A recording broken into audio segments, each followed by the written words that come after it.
everyone, and welcome to This Nintendo Life episode 328.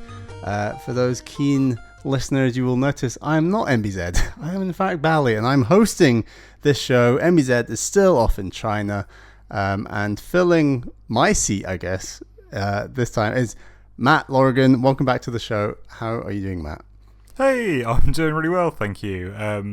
The only question that I have at the top is, am I talking to Bally 1.0 or Bally 2.0?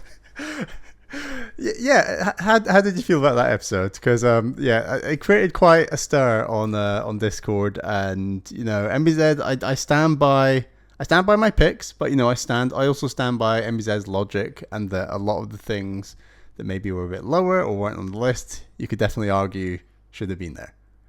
Yeah, I mean, I genuinely thought it was a great episode. It was so fun to listen to. Just hearing MBZ get so mad that things weren't very expected. I was totally on board with all of your picks. It literally, I think it was just a short hike not getting in there. Just because I think there was a run of maybe 5 or 6 podcasts in a row where you played a different game and you were like, I wish this was more like a short hike. Yeah, no, totally. No, I think I enjoyed the format. I think we'll bring it back in some form or another. I've obviously got 70 more games in my top 100 at some point we should attempt to cover. I don't know how we're going to do that. But yeah, I'm glad you enjoyed it. Because it was fun to do, even to get shouted at mercilessly. But yeah, how are you doing otherwise though, Matt? Yeah, I'm doing really well. I have recently started a new job. I had exciting. really exciting. I had a really big run of playing a lot of games, maybe a couple of months ago, and now I'm in that weird period where I can't pick up a game for more than 2 hours and then put it down. Your mind's just a bit scrambled by work. I think so. Yeah. But I'm looking forward to getting back into it, potentially with one of the games that you've been playing recently as well. Oh, nice. I'll just run through what we're doing for today's show just to make it a bit simpler. So for the first segment, we're going to talk about the games that we have been playing. For the second segment, we're going to do a little game. We're going to talk about the top 10 Nintendo innovations of all time. And Matt, we've had a little bit of back and forth of kind of how do we define that? And we'll talk about that more in the second segment. But we kind of sort of said, well, anything that is physical, whether it's an accessory or hardware, and we're going to try and not include anything that is purely, an innovation that is software related, for example. So we're going to get to that. We're going to put together a joint top 10 list. Hopefully have a bit of debate. I'm used to getting shouted at on the show, Matt. So if you want to make your feelings known, I'm here for it. And we'll get to that in the second segment. But first of all, Matt, what have you been playing?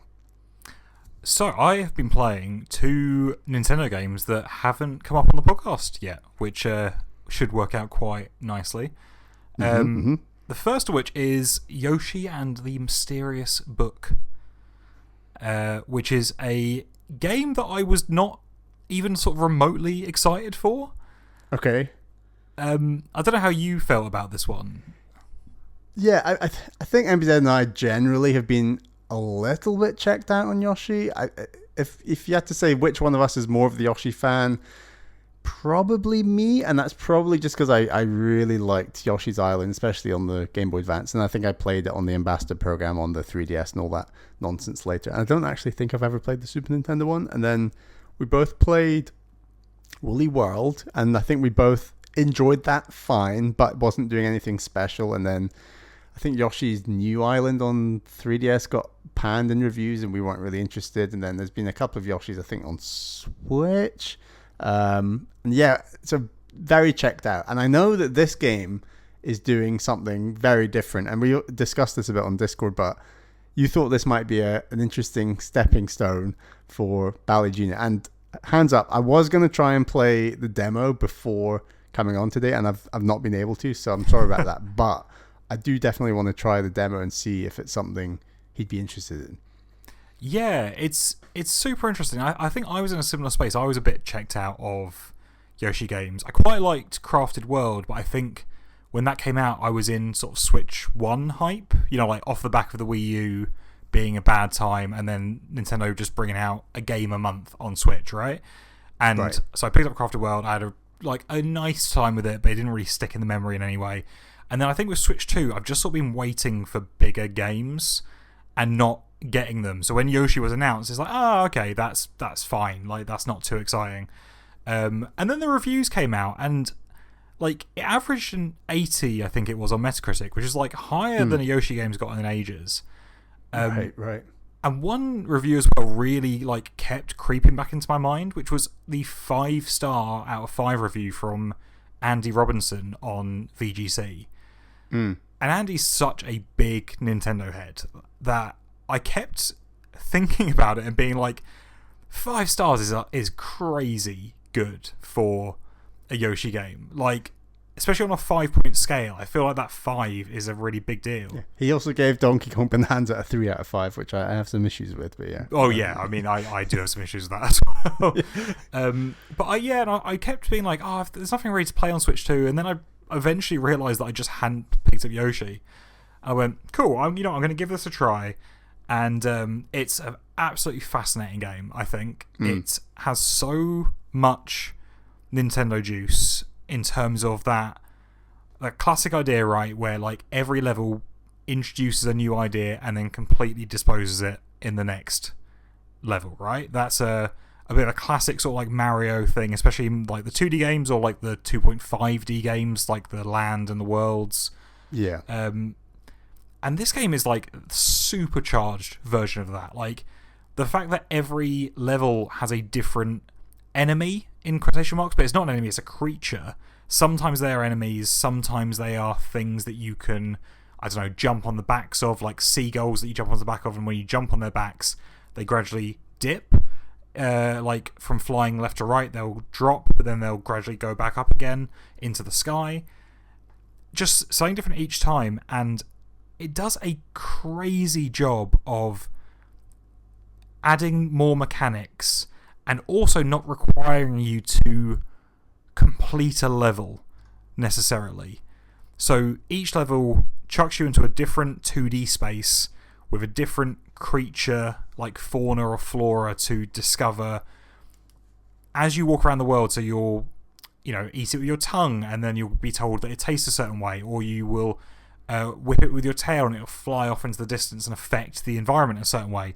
Every time you do this, a little note comes up on the screen explaining what just happened, which is surprisingly important, because like a lot of the time you're like, I don't understand what the consequence of my action was just there.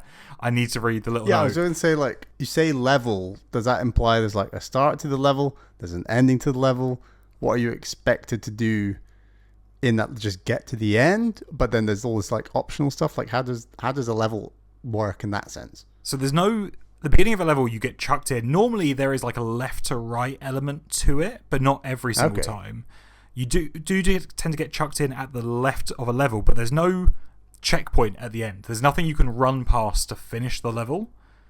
Finishing the level requires you to discover the main objective of the level, but it doesn't tell you ever what the main objective of the level is.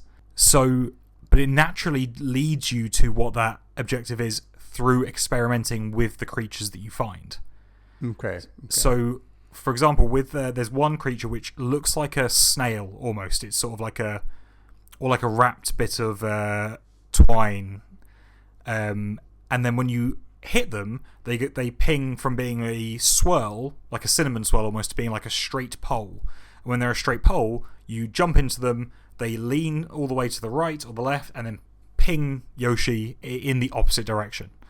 And the whole level will play on these, and then it introduces like bigger ones and smaller ones. At some point, you realize that if they're big enough, they attract lightning, and if they attract lightning, that does something different to them. They interact with the world and with Yoshi differently when they're glowing. And all of this just sends you through the level until you find the biggest one of these creatures, because you have basically managed to find all the mechanics of the level and put them together in a way. You will find the biggest creature, and then a big sort of like portal will turn up in the level to be like, hey, you could jump in this portal to finish it. But you also don't have to. And even if you accidentally jump in that portal, it says, hey, you have finished the level. Do you want to go back to chapter select, or do you want to stay in here and make more discoveries that you might not have found yet. Right. And the portal only appears if you complete the objective. Yes. You can just sort of quit out a level any time, and everything you've discovered along the way will be saved. But you won't get the stars that you get. So each discovery gives you a certain amount of stars. Normally the big sort of level ending one gives you 3, but you don't necessarily need that to collect stars, because you will get about maybe 10 to 20 stars throughout a level from all these different little discoveries. However, finishing the big objective at the end of a level unlocks something on the world screen. So each chapter of the game is a chapter of the book, which has a little page with all the creatures wandering around. Completing a level will change how the creature acts on that page, which will then unlock new levels for you to go to. Okay, right. It's one of the more unique sort of progression systems I've seen in something, and the fact that it fully rewards you for purely experimenting. It's a playground basically to run around in and try things. And then once you realise how Yoshi interacts with the world, how the creatures you find interact with the world, you can sort of mush it all together, and you'll play around for sometimes it's as short as 2 or 3 minutes. If it's a creature that's based on speed or something like that, you might just move through this level almost in a set piece. There's one where you're surfing on a surfboard creature along waves, and if you get all the jumps right and find all the things you need along that way, that level's a minute or 2 long of just pure surfing set piece. And then there's other ones where you'll be running around in it for ages trying to find little creatures, trying to find secrets, and it's part of that gives you the big portal at the end. Like I say, it's bonkers how many different ideas it has, and it would be a super easy recommendation for me if the mechanics of playing as Yoshi were as tight as the ideas that they've put in. Oh, okay, right. Where it falls down is Yoshi feels very sort of floaty and janky to play, and sometimes the creatures that you're sort of messing around with are so almost physics based and AI based, not that sort of AI, but they have a set amount of things that they do. They're not just programmed to do one thing. Trying to get everything to come together can sometimes feel a little bit like you're having to brute force it, and it's all a bit floaty and mechanical. But it's fantastic fun. I had a really good time with it. I think as long as you don't get obsessed with 100% completion, I think that would have burnt me out so quickly, because a lot of the random discoveries that you make are not obvious in the slightest. But getting to the end of each level is not too difficult. Is it developed by Goodfield? Do we know that? Oh, I believe it is. Okay. I was curious, does it thematically feel like a Yoshi game? Do these enemies, do these worlds feel quite Yoshi? Or is it kind of Nintendo have just kind of made a really innovative, interesting thing, and then they've thought, yeah, this works for Yoshi, let's throw him in there, and at a later stage, or maybe not a later stage, but just it's an unusual game with Yoshi in it rather than a Yoshi game. Weirdly enough, I actually think it does feel like a Yoshi game. It's not obviously a traditional platformer, but it feels within that space. It sort of plays around with the easy difficulty that some of the more recent Yoshi games are known for. It leans into that almost, rather than being hey, this is a traditional 2D platforming stage, but it's not that difficult to get to the end. It sort of says, hey, what about if we use the fact that lean into that. In this case, Yoshi can't die, he can't fall into a pit, there's no failure state in the game really. Let's lean into that. That's very appealing to a Bally Jr. Yeah, exactly, right? That's one of the things I was thinking. Yeah. Was that it would be quite a nice thing for a kid to play, or to play with a kid, because it's just yeah, you're fine. You might get stung by the strange bee fruits, but nothing bad is going to happen in that state. And you get to run around, you get to throw eggs at things, and then you get a little pop up on the screen saying, hey, you threw an egg at it and it did this. And you get to carry them on your backs, and you get to walk into honey, and it's like, oh, now you've carried this creature into honey, it reacts differently to this. Like, there's so many little bits like that, but I think fundamentally it still feels quite Yoshi. Weirdly, story-wise, there's like quite a lot of like lore in there about like Yoshi's Island and the books and all of that sort of thing. And there are a lot of enemies in there that are traditional Yoshi enemies that they've played around with, rather than just being enemies like by themselves. They've played around with them as creatures now to experiment with. You'll be really proud of me, by the way. They let you name every enemy in the game. So after you complete a stage, it's like, oh, you found that creature. Do you want to name it? Or do you want to choose the name that we've picked at Nintendo? And every single time I'm going to go for the vanilla Nintendo name. Yes. I just don't feel creative enough in those moments to be like, yep, and I'm going to name you this. Or I don't know. In Harvest Moon, I'd often have like a theme. What did I do? I think I named all... Like there's a long list of like traditional kind of cow names. It was like Maisie and Daisy and Buttercup, and like there was all. I just came up with all these like generic farm names. But after a while, it's just like I don't care. Like it doesn't it doesn't matter. It's all good. Let's just go vanilla. But yeah, I don't think you get that option in the same way in Harvest Moon. But yeah, I'll always go vanilla. Yeah. But it is one that it is, again, I think it's another point in its favour in terms of being like super appealing to a kid. Like, you've come across this weird mushroom creature. Like, do you want to take the name that we've given it, or do you want to give it a name? And they can type in, they can be like, yeah, I want to call that Smelly. I want to call that Stinky. And then the game will be like, oh amazing. Yeah, that's a good idea. Here's everything you found out about Stinky. It does feel like a game that's Valley sort of... Jr., we can't call another enemy poo-poo. Like, we just need to come up with something else. Yeah. No, he'd be well up for a bit of naming. I think it's a super interesting game. I think it does almost feel like it's been built with kids in mind, but not in a way that makes it sort of brain dead to play it as an adult. It feels like a game that I enjoyed fine, like probably like a good maybe 7 out of 10 for me. I had a nice time with it. It's always nice to play a new Nintendo game, but I can imagine someone younger having a much, much better time with it. Awesome.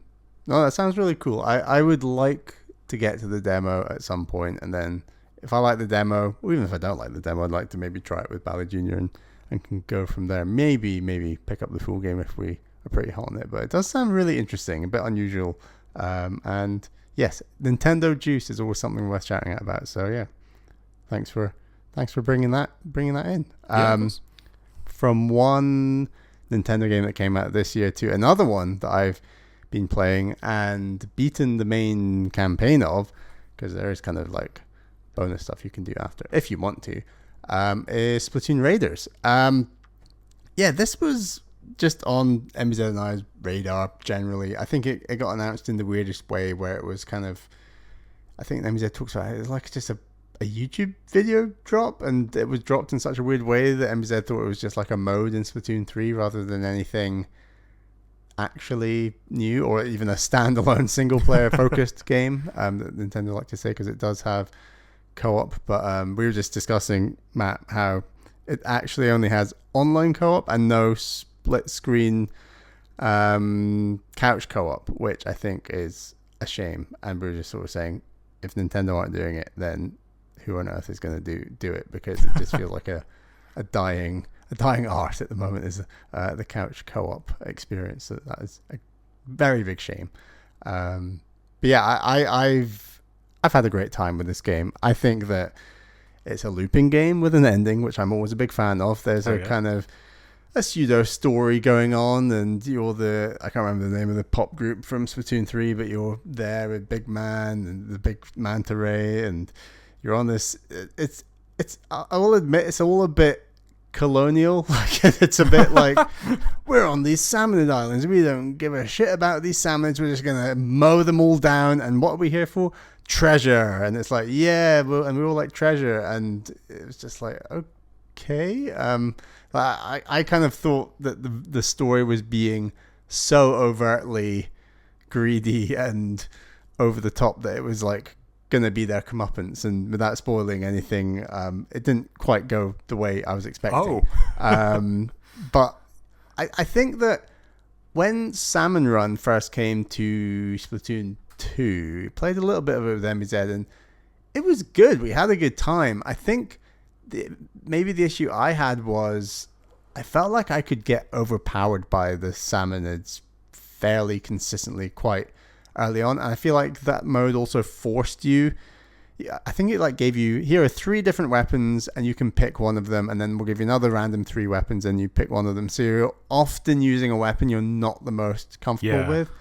And I think what Splatoon Raiders does really well is all the gadgets that you get. They really are a game changer that make you feel incredibly powerful. But there's so many gadgets that they also make the game feel much, much, much more fresh. Like there's constantly like, oh, I could mix this, and you can like level it up, and then you can level it to the point where you can like mix and match them a bit more. And it's a very satisfying of like, go and get more treasure, level up more, get more powerful, be able to beat more salmonids more easily, and keep going. And I really enjoyed that loop. Like, I think that the difficulty kept growing and growing and growing, and there was a large part of the game where I was like, this is a bit, I think I played on standard, and like I thought, this is a bit easy. And then by the end of the game I was like, nope, standard was good. It got really tough at the end, not to the point of quitting or turning down the difficulty for me at least, but it was a very satisfying, that was a nice hard ending that I appreciate about this game, because if it was a little bit harder, I think I would have happily leveled up a bit more, gotten a bit more kit, come back and fought the final boss or the bosses leading up to that, which are also quite difficult. But the way it was, I didn't have to redo them a ton of times, and that was good for me, because like it's interesting, because I think that you really do notice the power of the Switch 2 with a game like this, when there is just insane amounts happening on the screen, and you think, wow, I don't think a regular Switch, and definitely a Wii U, could have handled like quite this level of stuff going on. And you know, it really doesn't feel at all like Splatoon single player modes. It really just does feel like a more single player mode of Salmon Run. And that's fine. Like I like the puzzling, the platforming that's involved in the single player of Splatoon campaigns, especially Splatoon 3, which I absolutely loved, and that was an awesome campaign. This game's very different. There are still like cool set piece boss moments, but for the most part, like there's almost like tons of types of salmons that are kind of sub bosses, and I think we've seen most of them before in Salmon Run. I'm not sure how many new ones there are. I'm sure there's some, but I think the enemy variety is great, and the standout boss moments are fantastic. And I don't mind that there's no. It's literally just fighting hordes and hordes of salmonids, and that's fine, because I think that the loop is strong. I think it took me about 12 hours to beat this game. Like, I think it's a really good length. And then there's more. I could do more, and I believe there's like bonus secret stuff if you just keep going, and the game gets more and more mad. And I was like, you know what? The end of this game was so hard that I don't really want to see the extra stuff. And I'm sure I could level up and get a bit more powerful, but I'm good. I'm going to move on to another game, and that's fine. But yeah, I was very impressed. It was,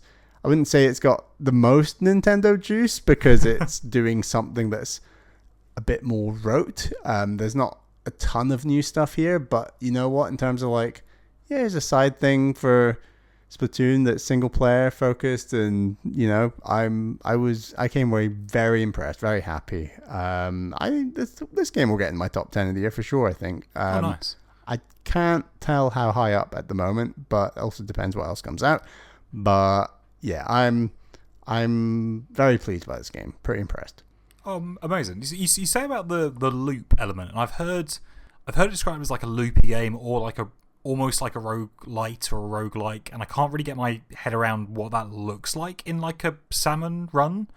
Like, are you dying and restarting, or is it more of a, you start at the beginning every time you start a new like area or level? Like, how does that look? It's not very roguish, to be honest. It's very much levels, and a raid is one level, and then you come back to your ship. So if you succeed at the raid, you get all the loot, and then you go back to your ship, you level up, and then you go back to the Spiralite Islands, and you can pick the next level. And the Spiralite Islands are literally like a big spiral, so you're working your way through lots of different levels. And they are in order, but you can shuffle the order a bit. You don't have to go exactly to the next one each time. You can go, and you can always go back and get more loot at previous levels. So you're doing a level, you're coming back, doing a level, coming back. And if you do a level and die, you come back. It's the same kind of loop, as it were. And then you can go back and do a different level. And some of the levels are like, right, it's an actual 3D area that you're working your way through, defeating Salmonid after Salmonid, reaching kind of these checkpoints. And you do get 3 lives per level. But then there are also these like sub-level challenge levels, I don't know what they're even called, and they're on a time limit. So it'll be like, right, you have to fill up your egg meter, because that's what you collect when you beat salmon, are the orange eggs.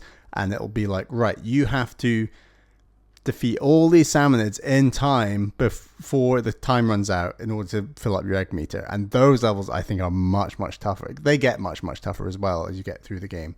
And I actually enjoyed them more. I think that the slower, longer paced levels were a lot easier generally. I was dying a lot less on those levels. And sure, you see more of the world in Spiralite Islands. I think they're important there for the context. I think if it was just the kind of dungeon levels, and the dungeon levels almost remind me a bit of like Pikmin 4, where you like go into an area, defeat enemies, then you go down a layer, defeat enemies, go down a layer. Some of them will just be one single layer, where it will be like, right, we've got 40 million copies of this one enemy that you have to beat in the time limit. It's like, oh my god, here we go.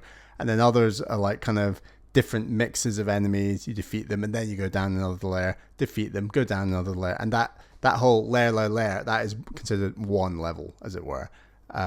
So, and then after you fail or succeed, you get the treasure, or you don't, and then you come back to your kind of floating island ship thing.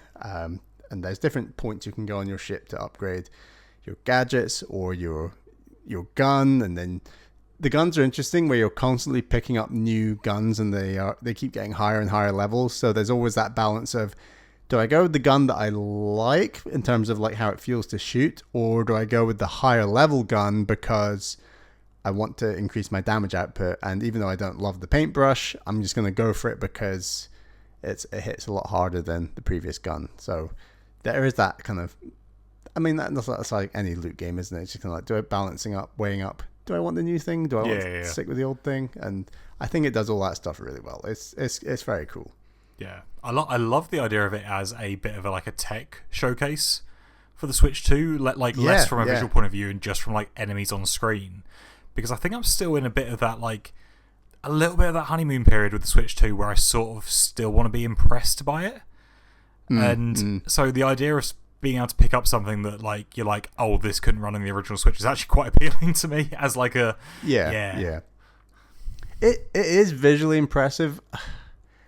Maybe the half hour of Breath of the Wild in 60 frames might have been more impressive. I couldn't tell. I don't know. Both of them are pretty impressive, and obviously something like Donkey Kong Bonanza, I think, is very impressive. Just one more thing I want to say on like the gadgets and things is, not only are there loads of gadgets, but you can collect these ways of tinkering with your gadgets. So it's almost like badges in like a Hollow Knight or something, where you have a meter, and each power up for your gadget takes up a designated number of spots on the meter, and you can't obviously fill the meter. You can't go over the meter. So you can upgrade your meter to make it longer and longer, and the longer your meter, obviously you can put in more. You can tinker with your gadgets more and more and more, make them so you can like increase. So I really loved the defensive bally. I love the turret because there's different forms of turret. So I'd get the 2 different types of turret, and then later in the game I was able to also get like this ability that was kind of, orbs would spiral around me at the same time, and if the enemy hit them, it would do damage, and that was awesome. So my logic was like, right, I can do one turret there, another type of turret here. I can set off my orbs going around me. So that's now the enemies receiving 3 levels of damage without me doing anything. And on top of that, now I'm going to start shooting at them. So it was this really like 4 ways of just eviscerating them. Because I think there's lots of gadgets that there's lots of gadgets that will make your character do a cool thing. But I think the downside of the gadgets that make your character do a cool thing is while they're doing a cool thing, you can't be shooting your regular standard gun. So I would argue that the damage output would probably be lower, even though maybe it's balanced so that they make sure that, right, the damage output on this cool thing you're doing, like the big smash down, there's like a big splash down thing you do that can kind of take out loads of enemies. But it never worked that well for me. I was just way happier with the turrets and the technician, because there's 3. One is speed, one is power, and one is like technician or whatever. And so there's different sets of abilities and all that. It's all really well done and gives you lots to fiddle about with between runs in a very satisfying way, where it's like, I'm getting more powerful, I'm feeling more powerful, I'm able to eviscerate these enemies. I would say there was only maybe 1 or 2 parts in the whole game where it was like, right, I keep failing at this enemy. I know. It's because I need this specific weapon and this specific setup to take down that specific enemy. That only happened maybe twice. And I think the game probably wants you to mix it up a bit more. And I mixed it up a bit in my defense. But I would say that once I was happy with something, I did have like my number 1 set. And it was like, right, I'm getting out the number 1 set, take on the biggest, baddest waves of enemies, and that was that, and that was fine. So it worked out in the end. I tend to do that same thing as well. Like, I'm terrible for sticking with like one thing I like and then not realizing for maybe like 20 minutes that I'm clearly meant to change things up and be like, no, I'm gonna bash my head against this with my current loadout. I love bashing my head. It's almost like this weird irrational fear of, okay, but if I don't use my best set, I'm not using my best set, and that means I'll fail. And if I fail, that's a waste of time. And I want to beat this level so I can move on to the... Anyway. And then then you end up sinking in the time that you would have wasted. And then the more time you sink in, you're like, well, I can't change it now. And then you're spiraling around. And it's all complicated. I love the idea that your one sounds almost like you've set up like almost like a Vampire Survivors like set of gadgets around you. Totally. Because when it's super intense, I want to be able to just lay down all my shit and then just start shooting at the enemy and know it. Like, it allows me to think less. And I think that thinking time in shooters and all these sorts of things is very important. Especially when I watch all these like Overwatch videos, it's always like, it's all about thinking time. It's all about working out where you want to be and when. And Overwatch is a thinking man's game, and it's all about the thinking. And it's like, oh god, but what if my mechanics are rubbish? Whereas Splatoon Raiders is much more. Right, let's just give them as much power as possible and do that in the easiest way possible. I think that's more or less what I was going for with my setup. And it worked. I think it was a very good setup. I've heard other podcasts I listened to also use the turrets. Big fan of a turret. It's a good move. But yeah, I think we'll probably talk about Splatoon Raiders when I know that MBZ's been playing it a bit, so see how he's doing next time. But Matt, what else have you been playing? I went for another Nintendo game. I have been playing Starfox, which is just called Starfox, despite being a remake of Star Fox 64. And you'd think that they would have called the 3DS version Star Fox 3DS, but they didn't. They called it Star Fox 64 3D. So there's a weird lineage of what Star Fox 64 is, but this one is just called Star Fox. I'm hoping that's the beginning of a new series of Star Fox games. I'd love to get a new one, but for the time being, we have a remake that I completely fell in love with. Oh, nice. I very quickly, are you feeling confident there's going to be new Star Fox at some point? It would be the most like logical and sensible thing for Nintendo to do. So because they obviously had the Star Fox cameo, not even cameo, quite a big part in the Mario Galaxy film. They coincided a remake of the game alongside it, which can't have been the biggest budget game because obviously there's the basis of it is all there, right? You don't need a full design plan. The levels are they look lovely, and they obviously have been built from the ground up, but they are the same concepts and the same ideas, and they're meant to play the same way. So everything in the world would suggest that we are going to get a new Starfox game, which means I'm less confident than I ever have been that we will do. Because Nintendo will Nintendo. Yes, very true. There was confirmation. I can't remember which higher up at Nintendo it was. I do remember this news story just this week, and it was basically confirming there is some crossover between video game development and film timing. They confirmed that is the case. And they've been trying this to game, as you say, feels very tied into that Star Fox appearance in Mario Galaxy. And likewise, Ocarina of Time this year, Zelda film next year. Like, it does feel like they are slightly getting their ducks in a row, and they did confirm that there is overlap. So, yeah, I think... And then obviously they had Donkey Kong in the first Mario film. He was a big deal, and then Bonanza comes out shortly after with a very similar design. So, yeah, I think that all of that system is definitely going, and I think that system will hopefully benefit Star Fox, because I think he's just such a great character that works well with film. And I'm glad this remake is you liking it so much. That's awesome.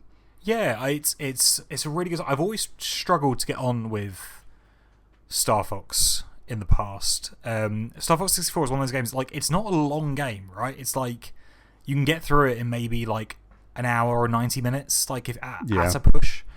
And somehow every time I've played Star Fox 64 in the past, I've never finished it, which I think, like, right. I don't know what it is that I've struggled with previously that has, like, made me not want to play it. And I finally did play it for the first time all the way through a couple times on the 3DS version when I did my big Star Fox playthrough earlier this year, after it was rumoured that we were going to get a new Star Fox game.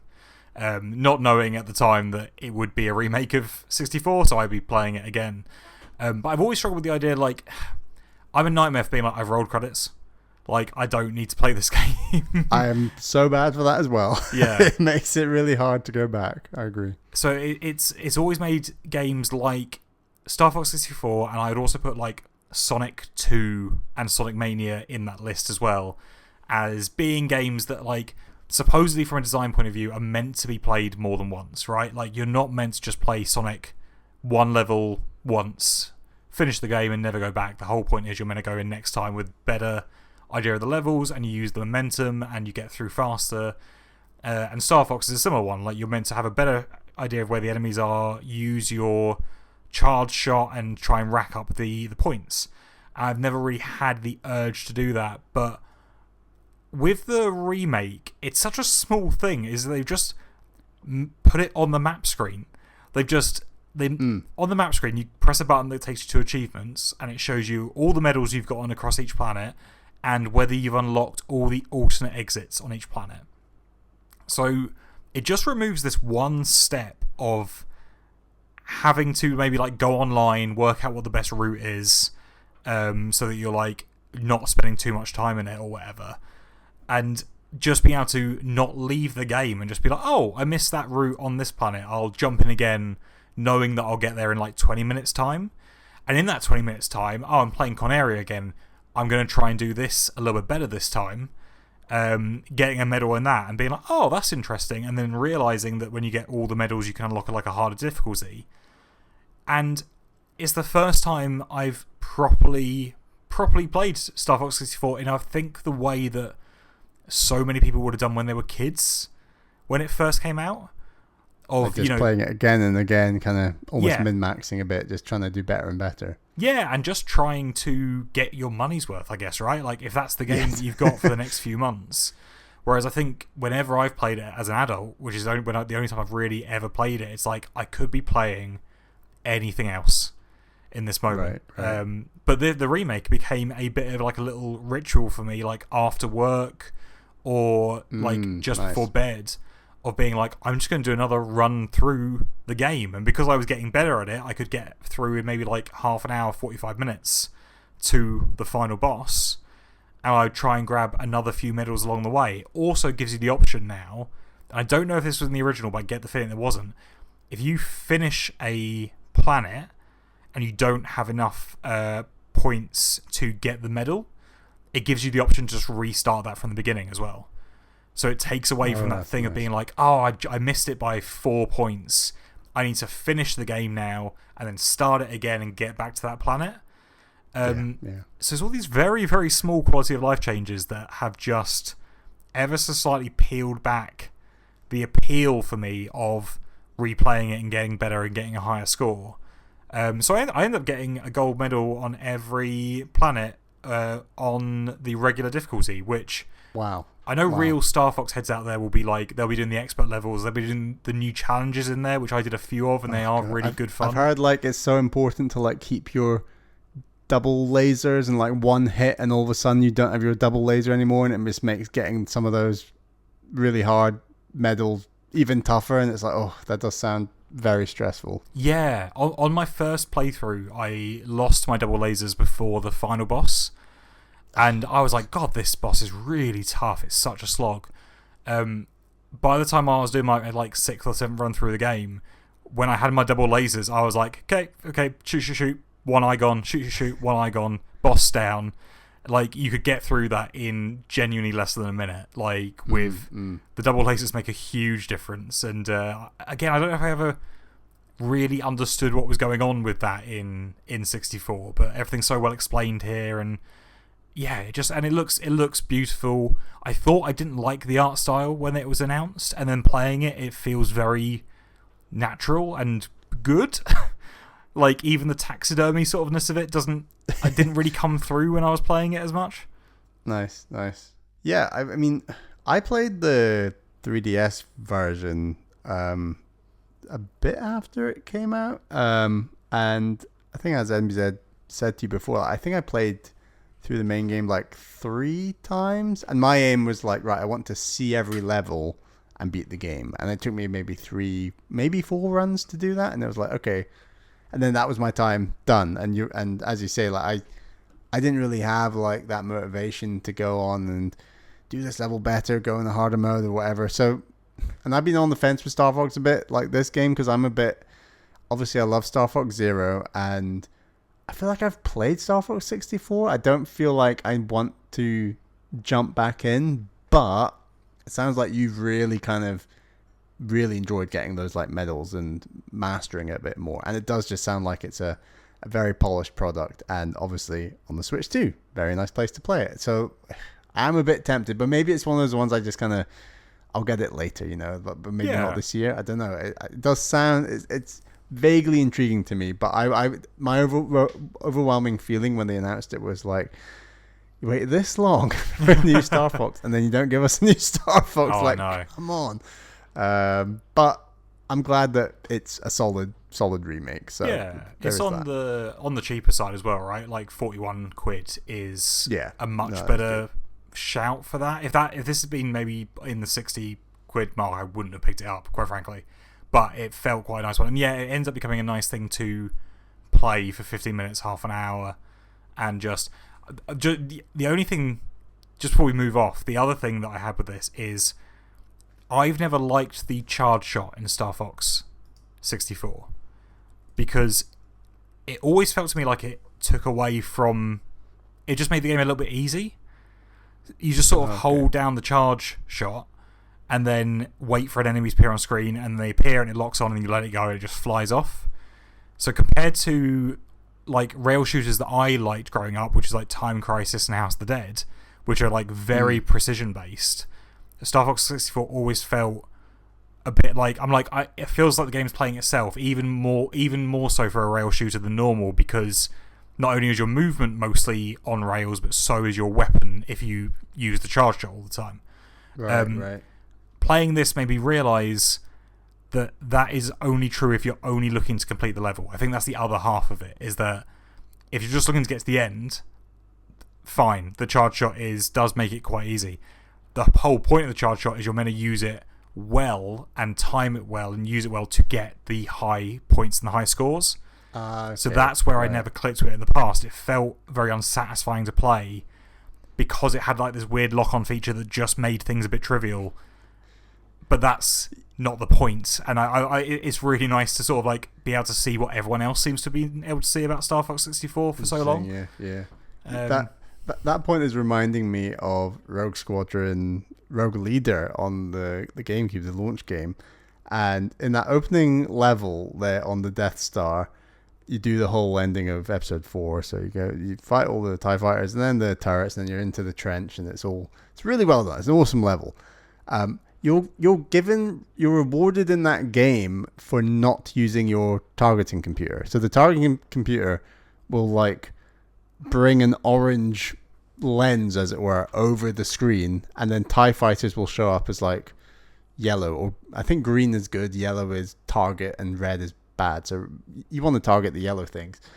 And this idea that like you are rewarded for not using your targeting computer, I guess it's like very thematic with the film. Yeah, I was going to say that's a really cool thematic mechanics. Yeah, but then you're like, okay, I'm not actually a Jedi, and I'm looking at grey on grey here. So how am I meant to shoot these damn things? But it's just like that. I mean, that was my experience of kind of on-rail shooters. Is it an on-rail shooter? To some degree. I think Starfox is a lot more arcadey. The way that the R-Wing flies feels a very fast compared to like even the X-Wing, which is supposed to be one of the faster, more mobile ships in Rogue Leader. But yeah, I just remember that level. It was like very cool level, but very strange thing it wanted for a positive result. But yeah, very, very challenging game, I would argue, compared to Starfox. I think I had a smoother time with Star Fox 64. Nice. Any final thoughts on Star Fox? I think that last one about the targeting was probably my final thought. Okay. Fair enough. I just had one more game I just wanted to mention. That game is Denshattack. So this game had appeared in trailers and things. I think it was last summer and created quite a bit of hype. Were you aware of this game, Matt? Yeah, I remember seeing it. I've not paid too much attention to it. Is it the one that looks like Jet Set Radio, but instead of a skater, you're a bus? You're a train. You're a train. Yes. Okay. It's got that real Sega look to it. It's cool. And when it came out, like it got some pretty rave reviews. I think it's on like 87, 86. Maybe. Open Critic. I can't remember. It might have fallen a little bit since then, but I got pretty hyped by the reviews, and I thought I'm not the biggest Tony Hawk guy, but I have really enjoyed stuff like Ollie Ollie World, and it actually turns out that this game, in my mind, is very much like a 3D version of Ollie Ollie World, because you are going level to level to level. And the aim of the level is ultimately to get to the end of the level. However, you can get collectibles and high scores and do tricks and do all these things. And those things don't actually matter in terms of beating that type of level, but they are fun to do, and it's good to get a medal, as it were. However, there are some levels where it's like, right, you have to get this high of a score in the time limit to proceed. And then there's another type of level where it's like, right, it's a race. You're racing against all these other trains, and you've got to come top 3 to progress. And then the final type of level is like, oh, here's this kind of pseudo open world area with lots of linking up tracks, and then you've got to go and complete these 3 little mini challenges by collecting this, smashing into that, fighting this guy, going on here, and you do all those things, and then you hold the brakes, and then the level ends once you complete the thing. So there are different, they're like basically 4 base, I guess there's boss fights as well, so I guess there's 5 based types of level. So I think that the game really mixes it up. And the gameplay, for those that don't know, is you are a train. This is like a post-apocalyptic Japan. I guess you're not the train. You're the girl driving the train, whose name I've completely forgotten. I beat this game a little while ago. And you're basically the government have made these bubbles around Japanese cities, and they are claiming that everyone outside of the bubbles is like a wasteland, and they're renegades, they're terrorists, and basically this authoritarian regime led by this he's like a mole. Is he a mole? It's all a little bit it's not a million miles off like Danganronpa vibes, and I would argue in that sense, but it's a lot more lighthearted. It sounds like you're having a fever dream when you say all this. Yeah, it's weird. It's really weird, and it's super anime. And the main plot is like, we're gonna go across Japan, and you start in like the southwest, and you venture up, and then the final area is Hokkaido, which is very cool. And you're defeating other Denshattackers. So Denshattackers are basically people who drive around in trains outside of these bubbles, and they're basically like gang leaders, as it were. And you're just sort of defeating gang leaders as you keep going, and then everyone you defeat joins your team and joins the good fight against the evil governments of these bubbles.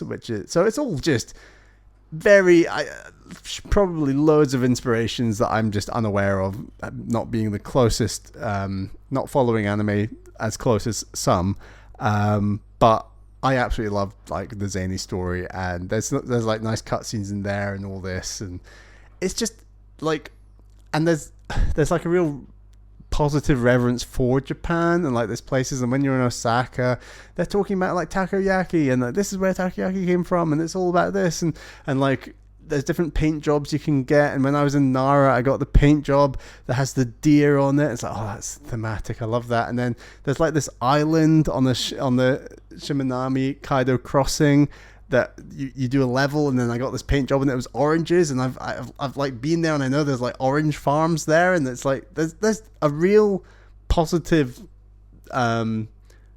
way that this game represents Japan that I just really, really appreciated. And then there's like levels with like kaiju and all this. There's just loads of mad shit in there, and I think it's so crazy. But the actual gameplay, like I said, I'm not the biggest Tony Hawk guy, but I really enjoyed Oli Oli World, and I really got into the flow state of like, right, we're grinding, we're balancing, we're jumping from track to track, because you're ultimately trying to survive, as it were. It's very easy to, because your train can jump, it can switch left and right between tracks, it can grind, and ultimately you can like do crazy kickflip-esque tricks by like holding the shoulder button and then doing different button combinations, mainly using the analog sticks, which is very Oli Oli World.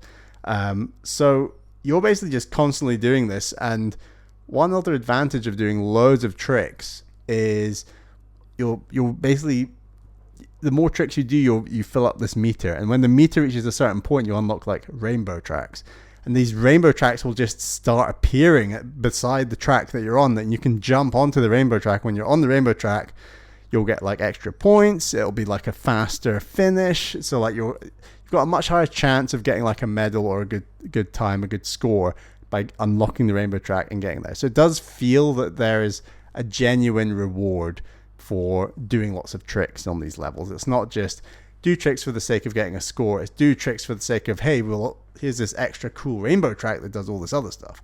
And yeah, there's like half pipes you can go in and slide around, and it's just an unbelievably good feeling game, and ran without a hitch for me on Switch 2 in like 60 frames per second, really smooth, really great animation style. I think this game tackles a really interesting problem where it feels a bit like a Sonic game, and what I mean by that is people will say like, why is 3D Sonic so bad?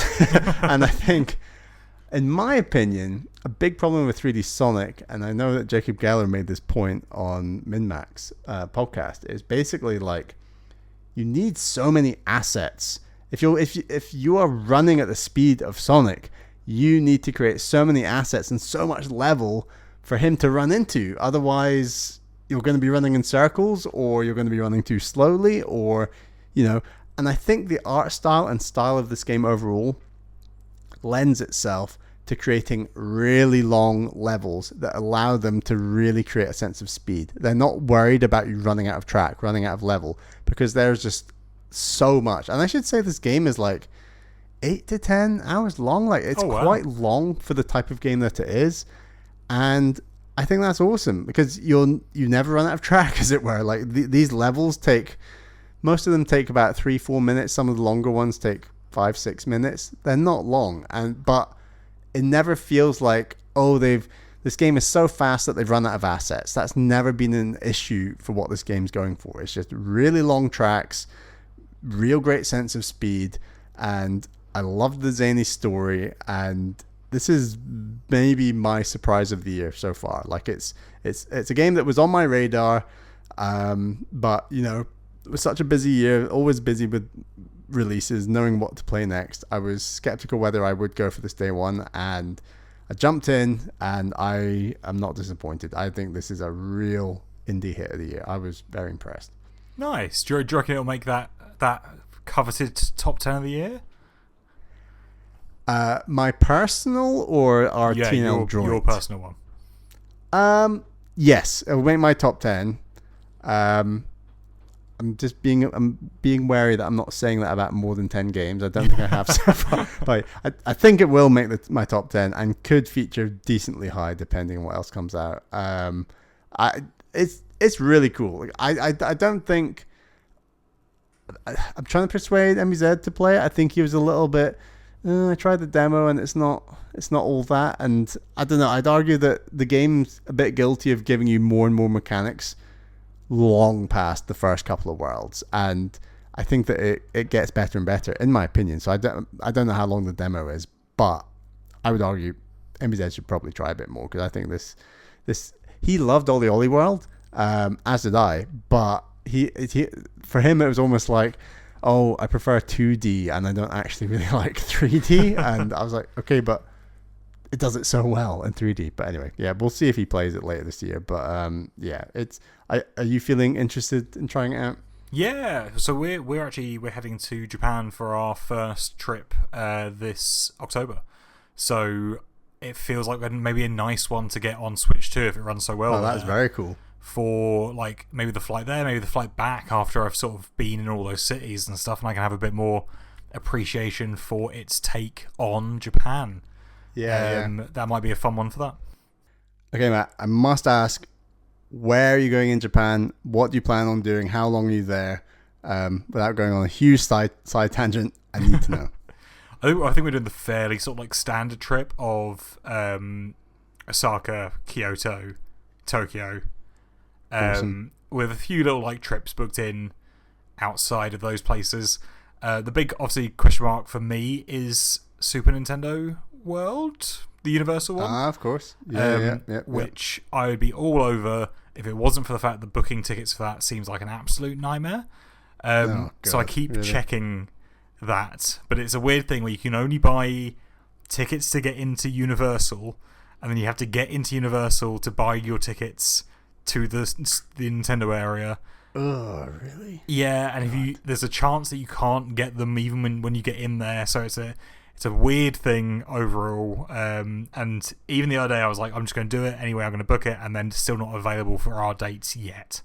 So yeah, I do want to do it, but I do sort of wish I could just buy tickets for the Nintendo World and know that I was going to get in. In the theme of Denshattack, are you planning on any Shinkansen? Any Shinkansen, which is?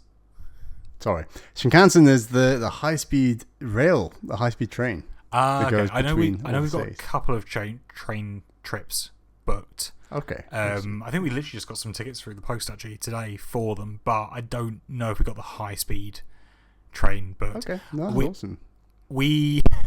I'm not the best planner of things, so like this will all come into the like the full vision of it will already come in. I'd say like maybe like next month.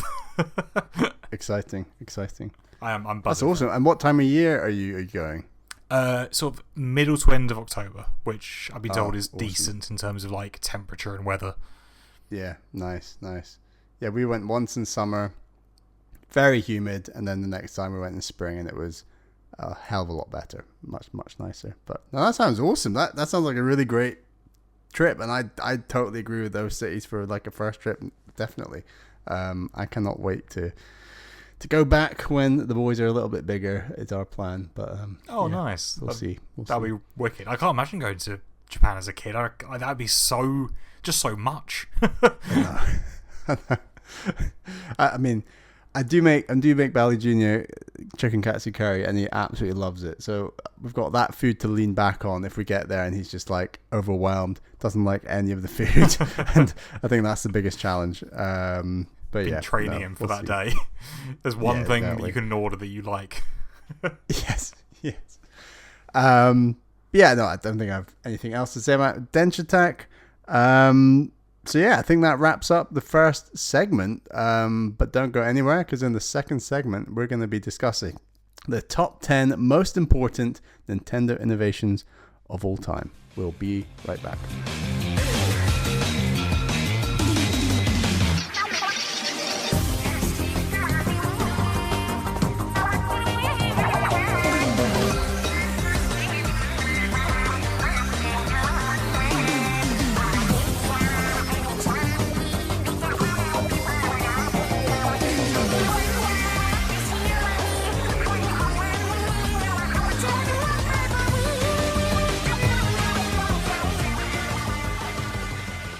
Welcome back to the second part of today's show.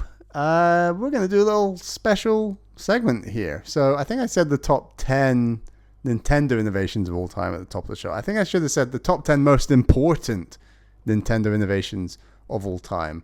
And we can discuss a bit like how we want that definition to go of importance. I think it should be some sort of combination of sales, impact in terms of like identity, but I think also impact in terms of influence for the video game industry more widely. And then I think kind of those themes together. Can you think of any more themes, Matt, to tie into that definition? That very wishy-washy definition I just said? I think that sounds great. I think the more that I add to it, the more wishy-washy it's going to get, quite frankly. I think we're locked in on a nice like trifecta there. All right. So we've both got personal lists that we're gonna just throw some stuff down on our Google Doc here and have a think about what we want to put in. I'm not gonna throw things on in any particular order, and we can just kind of discuss should the next thing come in higher or lower than the previous thing, and go from there. And eventually we'll make 10 and probably more than 10, and then we'll cut them off and go from there. Sounds good. Do you want to start, Matt? What would you like to throw onto the board? Yeah, I'm going to throw a bit of a rogue one on straight away, because I think it'll be a fun one to have things go above and below. The one that I'm going to throw on is Amiibo. I did not have that on my list, but that's a good shout. Sorry, one more thing. We didn't define what an innovation was. I think we agreed that if it links to hardware in any way or is physical, like an Amiibo, that's fine. But if it's purely a software innovation, that's a separate thing. So we're going to stick to physical, whether it's hardware, accessory, or an Amiibo in this case. I think Amiibo's done pretty well, hasn't it? I think its longevity is kind of scary. I think if you told me how many years on now are we from Amiibo? When was the first one? Was it with the original Smash Brothers? Yeah. Is it 10 years? I mean, it's one of those ones where it was like Toys to Life. Nintendo were later to the party than like, was it Disney and Skylanders? They were late to the party, but they're also the ones that have stood the test of time, I guess, to some degree. How do you feel? So, totally agree. They were late to the party, but they also never did Toys to Life in the same way that other companies did, right? Where theirs were tied so intrinsically into a game that you play. Disney Infinity was a game that you needed these toys for, and the toys only worked with that. Similar to Skylanders, right? There were different Skylanders games, but they all worked with Skylanders games and Skylanders toys, and outside of that they didn't have much utility apart from as toys, but they had these weird bases. I think Amiibo, the fact they worked across so many different games, was a very different take on Toys to Life. The main reason I've included them though is because I think they were hugely important to Nintendo in terms of shifting their strategy during the Wii U era to being like, we need to merchandise more. Because I think if you think about like the GameCube and the Wii era for, hey, I like Nintendo games, I would like some sort of Nintendo product in my house to represent that, right? There wasn't a ton of stuff out there. You couldn't walk into most shops and buy something that had Mario on it during that era, which is almost seems weird for like how popular it was even then. And it just seemed like Nintendo didn't have any focus on. And then during the Wii U era, which is obviously like a really tough era for them financially from a console point of view and a hardware sales point of view, Amiibo propped up a ton of their stuff. And it seemed to help Nintendo realize that with maybe like franchises that don't perform as well, stuff like like a Metroid franchise, they can say, hey, we know we're going to sell maybe 2 or 3 million copies of this game. How can we get as much money out of the people who do like Metroid as we can to make this series worth doing? And therefore, when an Amiibo comes out, when a Metroid game comes out, you had an Amiibo for every Metroid game that's come out since Samus Returns, and like really nice high quality ones. You get collector's editions of those games that come with like a lot of extra stuff, which again wasn't something Nintendo did a ton of before like the 3DS Wii U era. I think Amiibo was just a super important thing in terms of shifting how Nintendo thought about their products and their franchises outside of just we're selling a console and we're selling the games. Yeah. And I think it's important to know like this is before the move into films and theme parks, right? Yeah. Which is in full swing as we speak, but this was long before that. Yeah. That's a decent shout. Don't know how I feel about where it'll be on the list, but at the moment, I guess it is at the top. And also at the bottom. It's sort of everywhere. And at the bottom. Also at the bottom. Right, I'll bring something into the list. What shall I pick? Okay.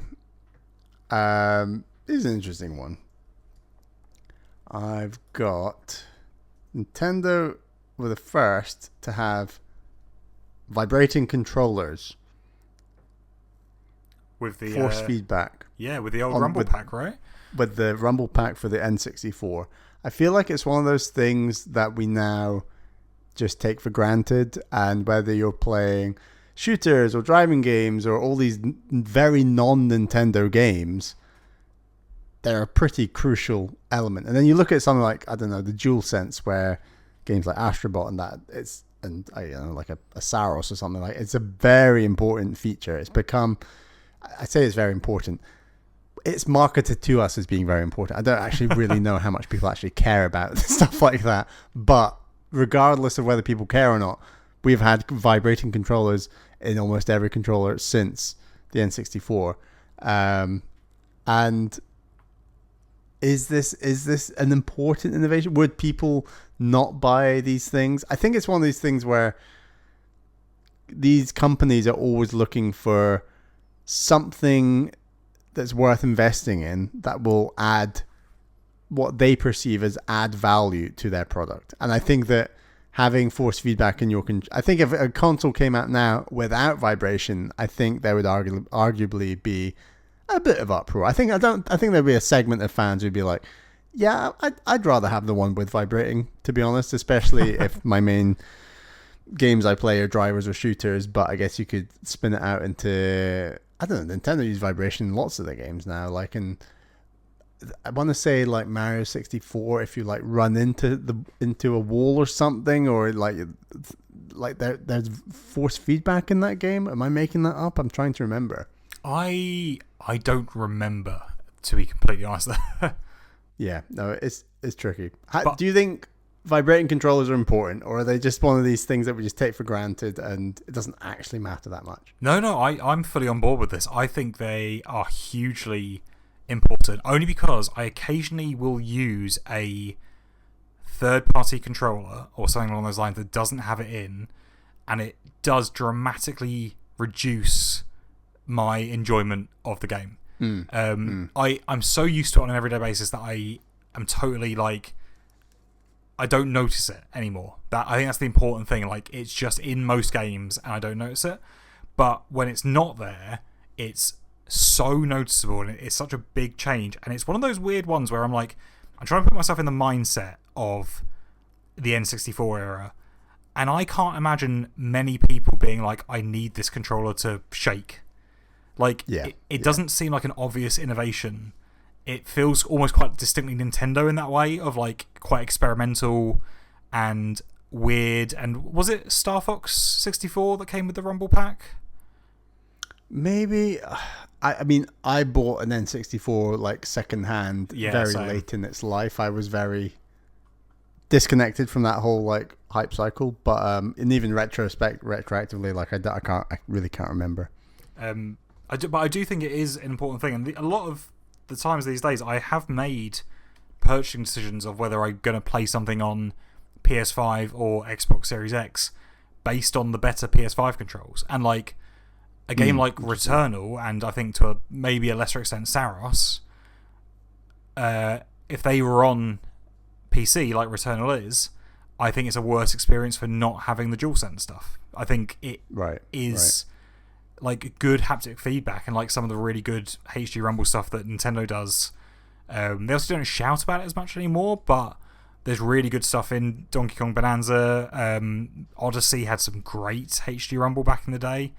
I think it elevates things when it's done they well. shout about it a lot in Welcome Tour. Yes, that is true. Like it's a big deal for them in that very niche, weird little thing. But yeah, no, I think it's a very weird one because it's arguably something that other companies talk about a bit more. I mean, this generation, arguably, the DualSense is the kind of front flag waver for this feature, right? Like, is it why didn't Nintendo put a patent on it that would stop these other companies copying them? But yeah, I don't know. It's interesting that Nintendo at this point in time arguably talk about it a lot less than other companies. Yeah, I think that's a great shout. Is it more or less important than Amiibo? So we're talking about like money made, influence, impact, identity of brand. I would put it higher purely on influence. Just because everyone's using it, right? Yeah. Like it's such a standard thing that like I would agree it's higher than Amiibo. Right, so got 2 on the list so far. Matt, what would you like to bring next? Let's throw.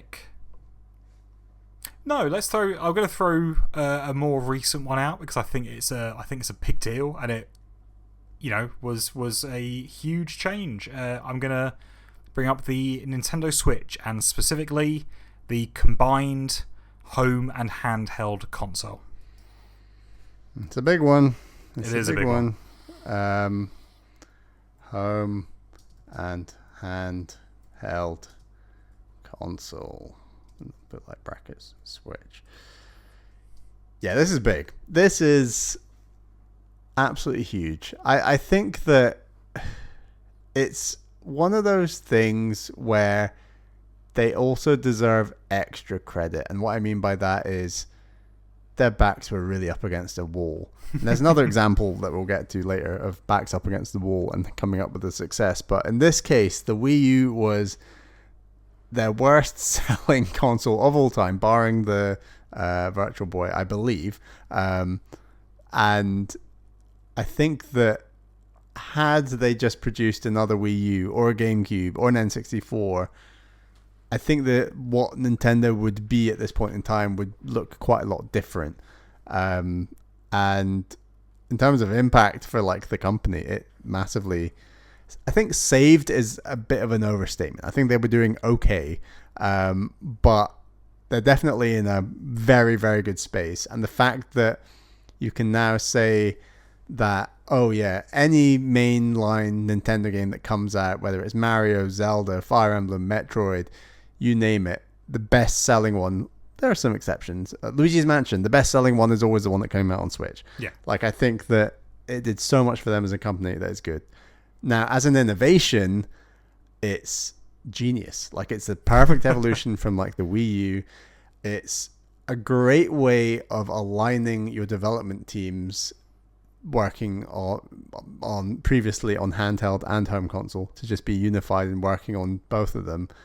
And ultimately, it's just a very practical thing that I would argue most people playing video games want. Like, I want the ability to play my games on the go. When I'm at home, I'd love to play them on the big screen. And to do it so seamlessly and not with any streaming rubbish or anything else. This is just a physical thing that docks into your TV. No strings attached. It does what it says on the tin, and it does it seamlessly. And it's still a cheaper console than its rivals. Like, I think it is incredibly important, incredibly innovative, and as things stand, is definitely the top of the list. Yeah, I agree. Do you remember how exciting it was when press first had their hands on with the Switch? Yeah. And they all came out of it, you know, writing up articles or making videos, and just being like, "Yeah, you just put it in to the dock, and it just comes up on the TV, and then you pull it out, and it just comes up. There's no like." I think because it was so secretive before that, it was like, is there some sort of streaming element to it? Is it running two different versions? Do you have to restart the game? And like them saying, being like, no, you literally put it up and the screen goes blank for like a second, and then you'll just work back where you were on a smaller screen. I remember, I have to remind myself every and again how exciting it was, because it feels so normal now. But it was one of the most exciting things in gaming for the longest time. Yeah. It was definitely made more exciting, I must say, with the release of Breath of the Wild. I think that just, in terms of like a launch day experience, for me, that's the best of all time. Like, it was so the visual fidelity of the game I was playing in my hand was just ridiculous. And then the fact that I could just obviously dock it in, I barely docked it in those first few months, because it was just like the visual fidelity of playing this awesome Nintendo Zelda game handheld is just so great that I don't want this to change. And yeah, as time went on, and it made more sense to put it in the dock, play it handheld, do a combination of both. Who wants to use the TV? These discussions, like, it's just the perfect way of inserting video games into a single person's home, a family home, someone who's out and about all the time, who's at a party like Karen. Like, it's like there's just this constant use case for why having it home console and handheld works so well. And I think they marketed it perfectly, and it obviously just did amazing. And they did so well they even copied the concept for its successor console, which you can't say happens very often with Nintendo. Yeah, and the successor console is also selling well, which also doesn't often happen with Nintendo. We're in uncharted territory here. Exactly. Right, well, it's definitely going top of the list for now. So, right, let me grab something.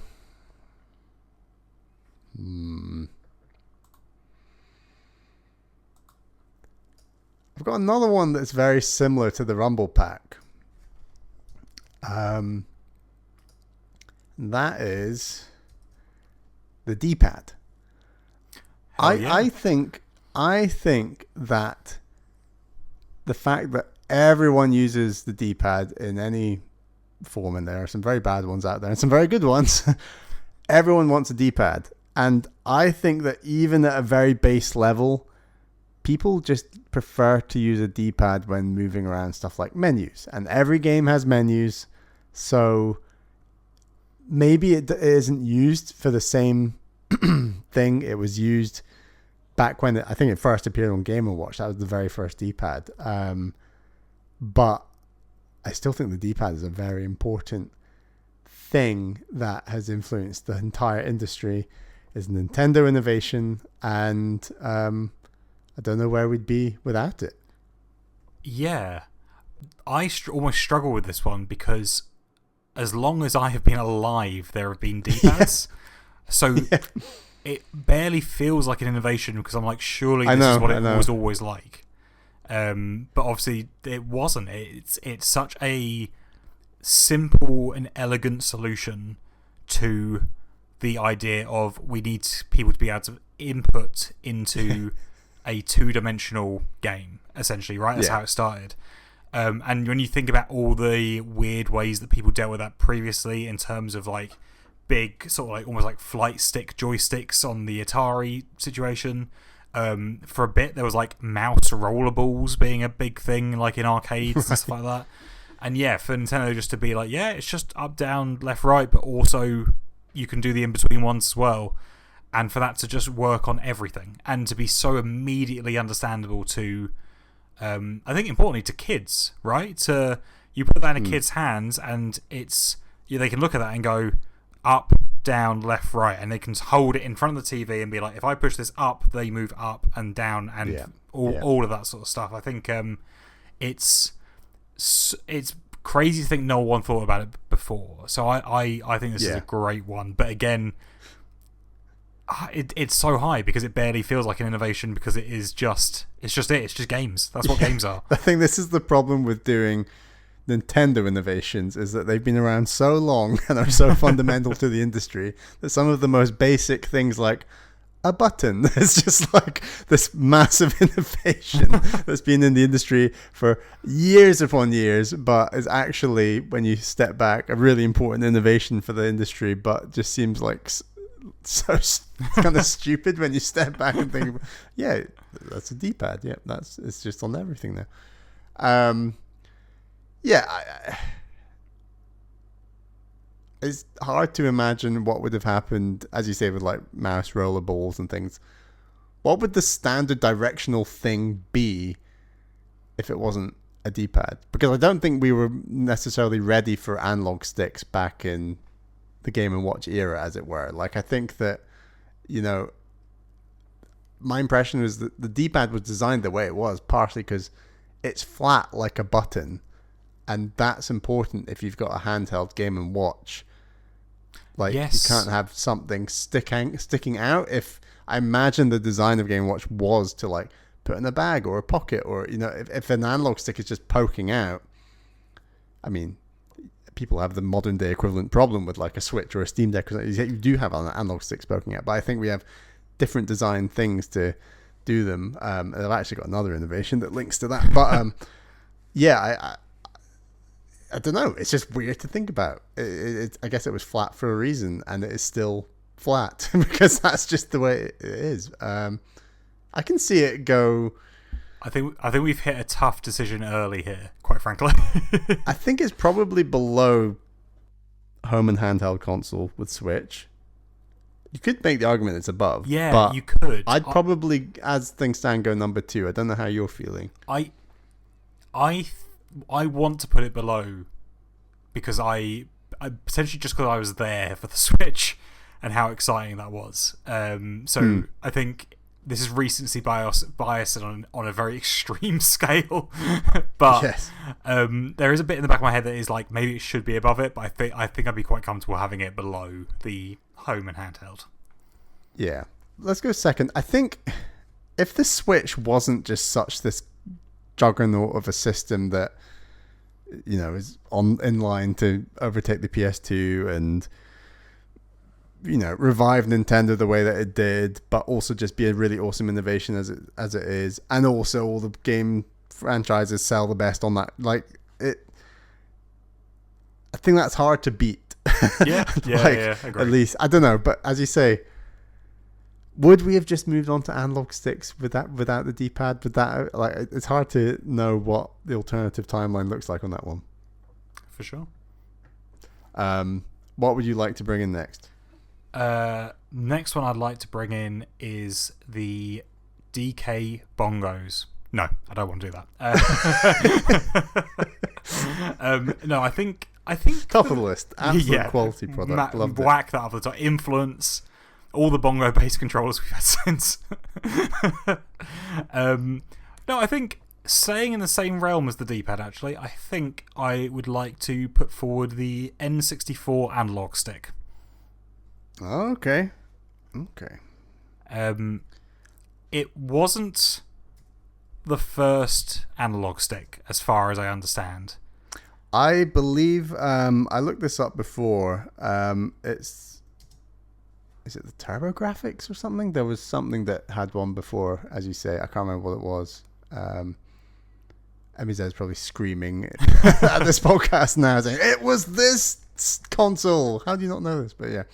No, you're right. It wasn't the first. But it was, I think, the most important one because it came alongside Mario 64, which taught people what an analog stick was and how it was used. And I think by that nature, it's also the most influential because you immediately see PlayStation shift into it in the same console generation.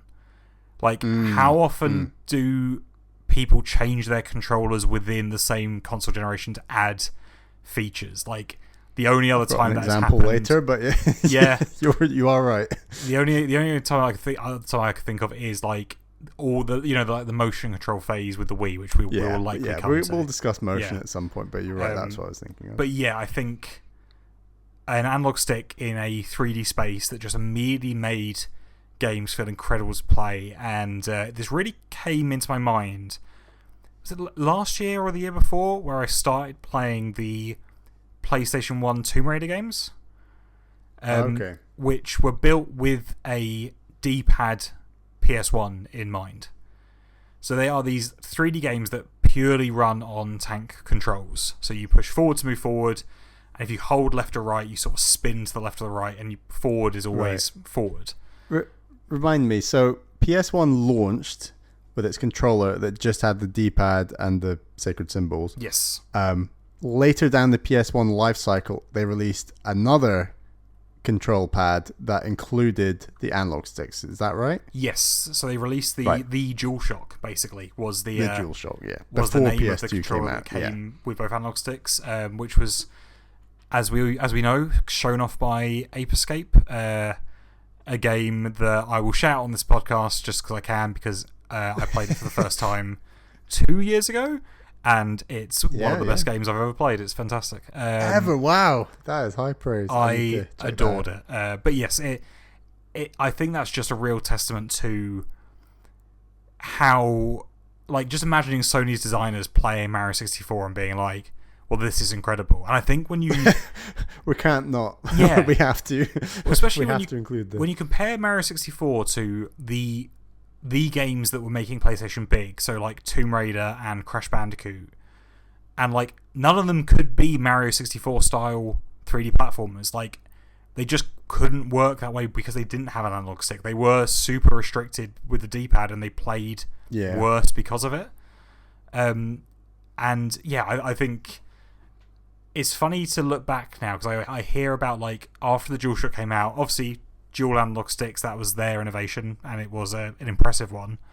I think it's funny to think about the fact that people didn't know how to use both to do like movement and camera for a while. Like Ape Escape coming out and not being camera on the right stick is really funny to me, and that not coming till later. But in terms of that freedom of movement and the way that we play every game now, like any 3D game uses two analog sticks now. Right? And that just wouldn't have happened without the N64 one. It's funny because then when Nintendo did a Mario 64 remake, they were like, oh, you guys can now pretend what Mario 64 would have felt like with just using a D-pad. Yeah. What if Mario 64 felt so much worse to play? Here you go. And like I think that's how I beat Mario 64 the first time, was the DS version. It was years later when MBZ and I played the Mario 64 port on Switch 1. That was the first time I played like the original Mario 64. It's crazy. And it held up incredibly well. So good. Where do you see this one? Let me have a quick look at the list so far. Oh, I could see this going below D-pad but above force feedback. Okay. Below D-pad because it wasn't the first, or D-pad is just too big? Potentially because it wasn't the first. Potentially because it got innovated on again by Sony in the way that is now standard. Yeah. So it was a big innovation, but it lasted a brief time before being leapfrogged, whereas I feel like the D-pad never has been. Yeah. No, I agree. let's go number 3. Right. I will add. I think we mentioned this before about like analog sticks and bashing them and this sort of thing, and this fits in with this theme. I don't know if this will make the list, but I want to chat about it. Clamshell portables. I believe the Game & Watch was the first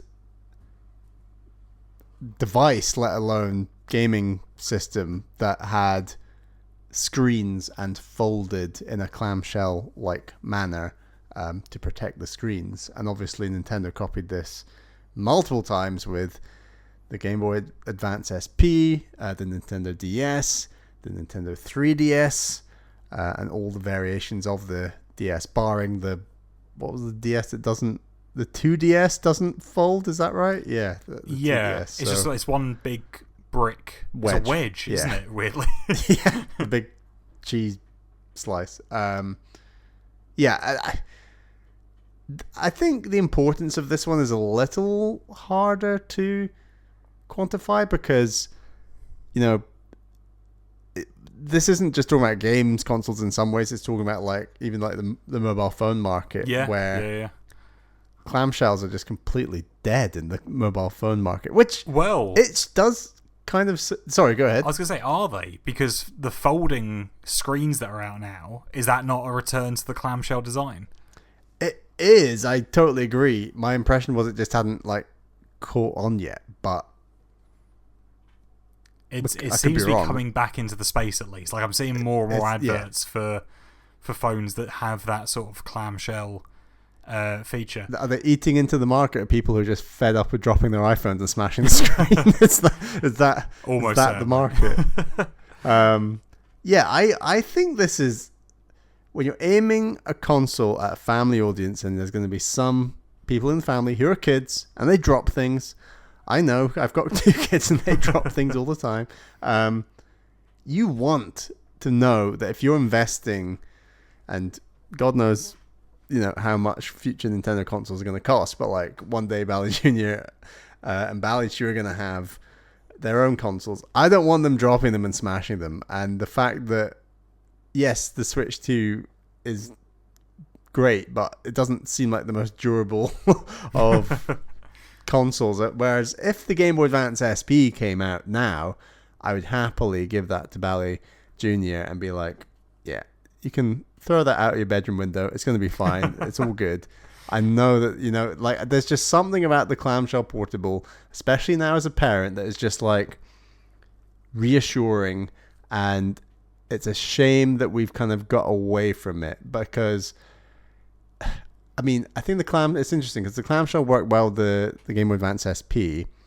I would argue that Nintendo probably don't see any point in going to anything clamshell again unless they probably had something that had 2 screens again. And, you know, because the clamshell design combined with the 2 screens, did the original Game & Watch have 2 screens or was it just the 1 screen? I think it had 2. It did have 2, yeah. So it's like, I think the logic is folding needs 2 screens, and I'd be surprised if the clamshell comes back anytime soon. But who knows? Like, there's rumors of like a Sony PlayStation new portable. Yes. So like, will they go for like the form factor of the Switch, of the Steam Deck, or are they tempted to even go some sort of clamshell? I don't know. Or they the PSP not PSP portable, the PSP. What's it called? PSP Go or something? What was this? There was like a small one. It was like slidey. The slidey one. Like a in the era of the slide-up mobile phone was a really nice bit of kit. Honestly, in my heart of hearts, this would be number 1 because I adore all my clamshell stuff. Like, to this day, I don't know if there's a more attractive-looking games console than the DSi or the DS Lite. Oh, like, they are such really nice, beautiful, nice. Almost like Apple product level of like, it's such a nice thing to look at. And like, every time I pick one of those up now, I'm like, these are so small as well. I think that's where the issue is, more so than anything else, is that they were designed to be a pocket thing. Like, the clamshell helped you because you could whack it in a pocket knowing that everything would be fine. There was always a little bit of me that thought in the tail end of the 3DS era and like when the Switch Lite came out, because that was still early days. We got the Switch and then we got the Switch Lite maybe a year later, a year and a bit. That we'd get more consoles from them, and eventually it'd get even smaller. And I sort of always thought we might eventually get a clamshell Switch 1 in the form of like the SP, like screen on top, buttons on bottom.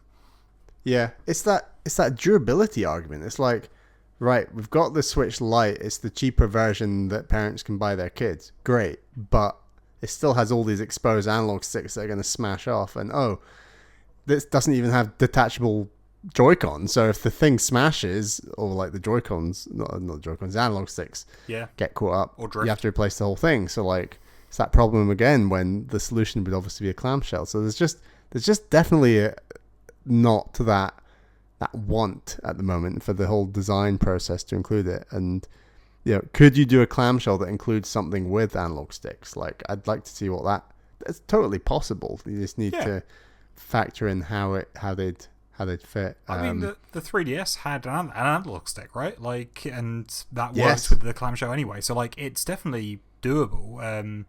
It just is a different. Yeah. We're talking, as it got to later stages of the life cycle of the 3DS, I wouldn't say I fell out with the what's it called? The something circle pad. Yes. But it just doesn't feel anywhere near as nice as like there was something about it that it was almost like cup. So this is a bit gross, but it was like cup the sweat under my thumb, and like my thumb would get sweaty, and the 3DS circle pad would get sweaty, and I'd have to like just like dab it with my t-shirt just to remove the moisture because it just gets so slidey. And I don't have this issue with any other analog sticks or anything. This is just like a 3DS circle pad issue. I had a similar thing, and I bought a little grippy thing that you could put over the circle pad on the 3DS. Yeah. That was great, but what it did mean is that whenever I closed my 3DS, it was always closed at like a slight angle, because it wasn't built with it in mind. So like one side was closed and the other side was just slightly being pushed up by that thing, which wasn't ideal. But I mean, I would love a brand new one, but consoles are too big these days, I think, for this. Yeah, no, I agree. I think you are sacrificing screen space in some level. Very quickly, what we're saying on the DS Lite, like we can go on today about, it's great seeing games in 4K for the first time, and it's such a great feeling, but nothing beats that feeling of playing a DS Lite for the first time. It's like this incredible form factor. Yeah. And when you turn the screen on, it's just 10 times brighter than a DS Classic.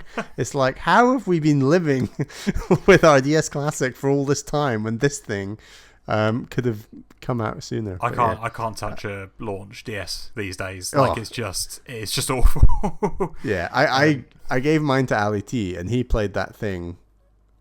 To my knowledge, he never got like another DS. I could be wrong. But yeah, he played plenty of games on that thing for years and years. And I thought, you're mad. But anyway, where do we should see clamshell portables? I hate to say this. I think it might be under Amiibo. If only because I think no one ever copied it, really. Like even obviously we say phones eventually did it, and if we're talking Game & Watch, then like Nintendo was an early one, but PlayStation never did it with the PSP or the Vita. They went for a handheld factor which is more like what is being used these days, right? Like totally. Open screen, shoulder buttons, like the idea of almost having a full controller there. Yeah, no, that makes sense. What would you like to bring onto the list? What would I like to bring onto the list? I think I'm going to bring on one that was always going to come up eventually. I'm going to shout out the Wii Remote. Wii Remote, motion controls. This is a big one. Yeah, this felt like magic as like a 12-year-old.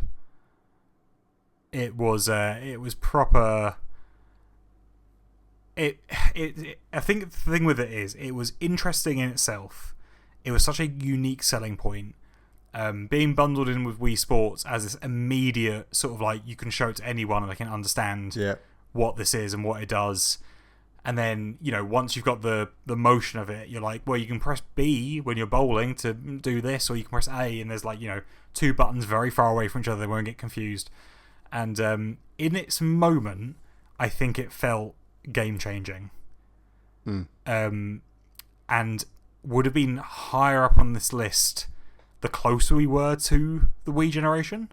Yeah. I agree with that. And it's a slightly strange one where it just feels like it has fallen every year that passes where the Wii isn't there. I mean, it still has influence, like the your gyrometers in your phone. The fact that like you can play Just Dance with a phone in your hand these days, and it basically mimics the Wii remote, is that technology is still being used in games for sure. And VR uses technology that's more like a Wii remote, right?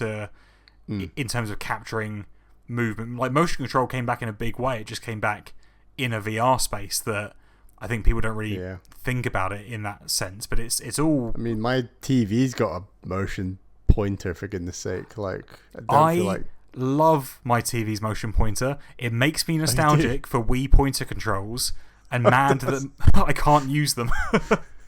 I think that 2 points. I think the Wiimote deserves a lot of credit because the GameCube wasn't the dark days of the Wii U in terms of like sales. I think the GameCube in its moment did decent, not incredible and not absolutely woeful, but the Wii remote and selling Wiis, because famously like the Wii just sold tons of hardware and not a ton of software.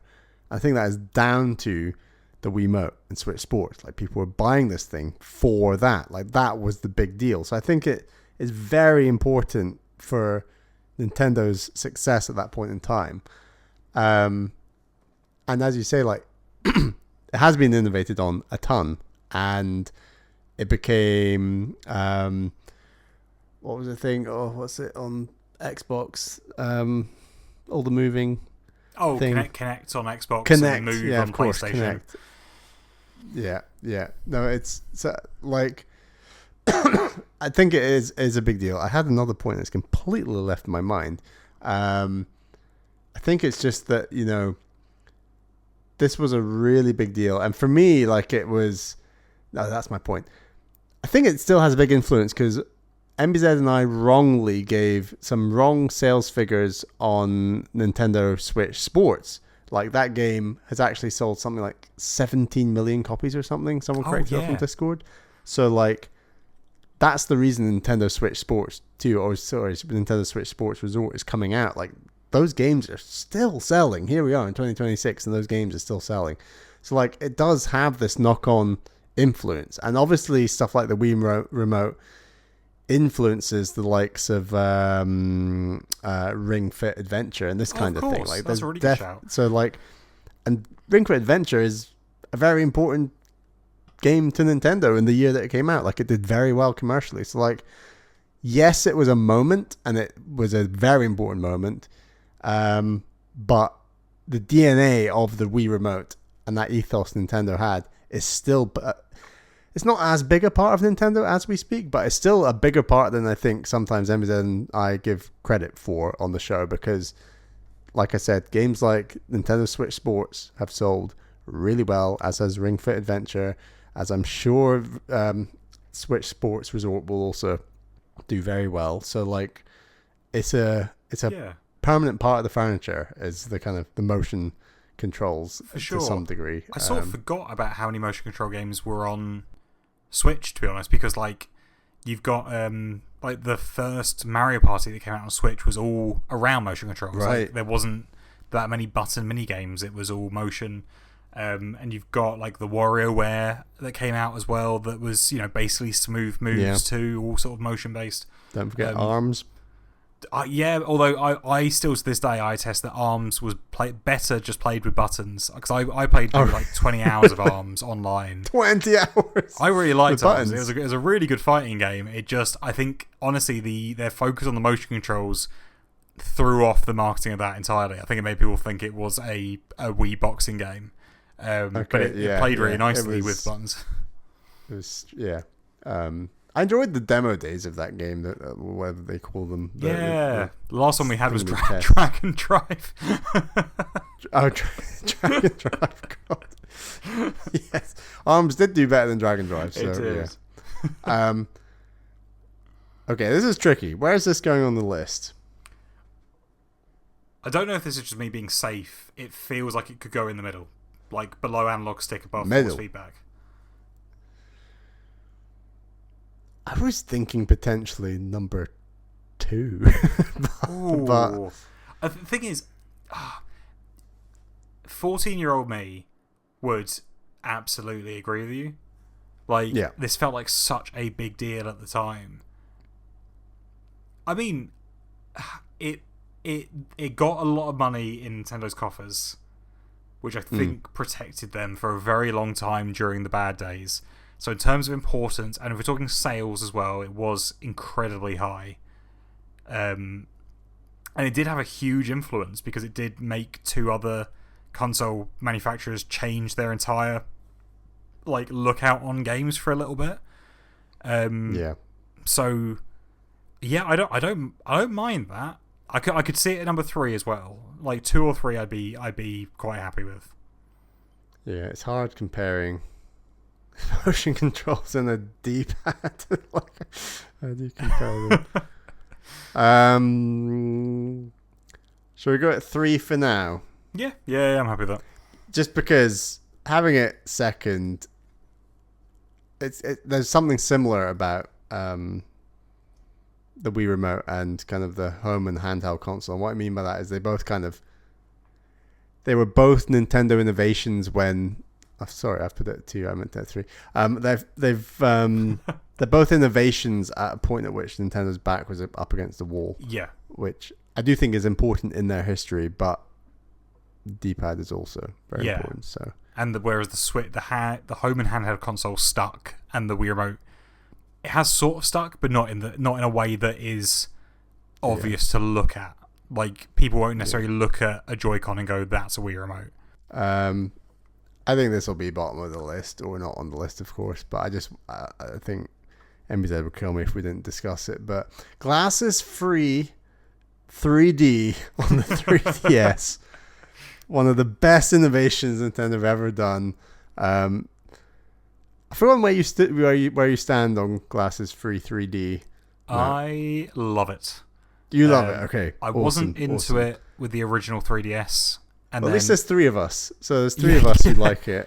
And apparently not enough in the wider public liked it. I know. So, did we all play Federation Force with it on? I think we did. Yeah, I definitely did. The snow effects in that coming towards you. Oh, great. Yes. Yeah, I know. I love it. I genuinely don't think it was good until the new 3DS though. That's my only caveat with this one.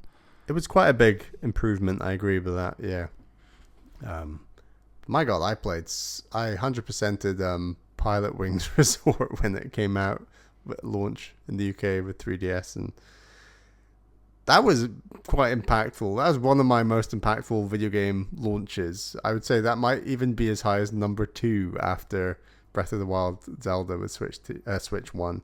But maybe that's a bit harsh on Wii Sports. I had a great time with Wii Sports, so maybe that was a big one too. But yeah, we don't have to talk about this a ton. We know that no one likes it other than us, so it can just sit at the bottom. So, well, the only thing I was going to suggest, and I want to see where you feel about this, is do you just want to change that to 3DS? Because it's sort of intrinsic into 3DS, and I think 3DS was quite important in terms of keeping Nintendo going on the handheld side successfully while the Wii U was failing. Okay. Yeah, no. Does that... Yes. You are throwing in kind of like another innovation, which I'd argue is like dual screen. Okay. But we can maybe talk about that later. No, I agree. Let's go for glasses 3D for this and have it right at the bottom. Let's call it 3D. Yeah, glass. 3D. Yeah. I think possibly the only Nintendo console I didn't get at launch. I think I just wasn't in the right space. It was a pretty limp launch lineup, and it took a while for that console to get going. Yeah. So it makes sense. And inevitably, I picked it up when Pokemon came out, as I imagine a lot of other people did. Right. What is your next innovation? My next innovation is I'm gonna throw out the original Game Boy. Yeah, good one. And the sort of like the element of this, I think, because it's with just say Game Boy. The element of this is low power handheld console, because I think that is the innovation that made this so successful on Nintendo, and was what they continue to do literally up until the Switch. Was because am I right in saying the rivals used like insane numbers of batteries, and Game Boy was just like four AA's, two AA's? Yeah, the rivals of it used a ton of batteries that need to be changed regularly. They had nice screens, backlit screens. Like, they are, in so many ways, just better products. But they weren't as easy to just throw in a bag and take with you and turn on and be like, oh, there's still battery in this. Cool, I'll play 10 minutes of Tetris. And that was just what Nintendo then did for years and years. It was, the Game Boy was super underpowered. And, when you consider the Game Boy and the N64 were crossing over for a big period of time, right? Like Pokemon and Pokemon Stadium, and the huge graphical difference between the two of those. And then that was their handheld like strategy going forward. You end up with, again, think of the jump from N64 to GameCube, how beautiful GameCube looked, and then you're getting SNES games on the handheld. And again, it's miles back, and it was the same again. DS was N64 in an era where everything else was going to PS3 visuals. I think it just set a successful standard for Nintendo in terms of having the cheap handheld, more expensive console, a nice pipeline of games on a handheld that could be made for less money and sold for slightly less.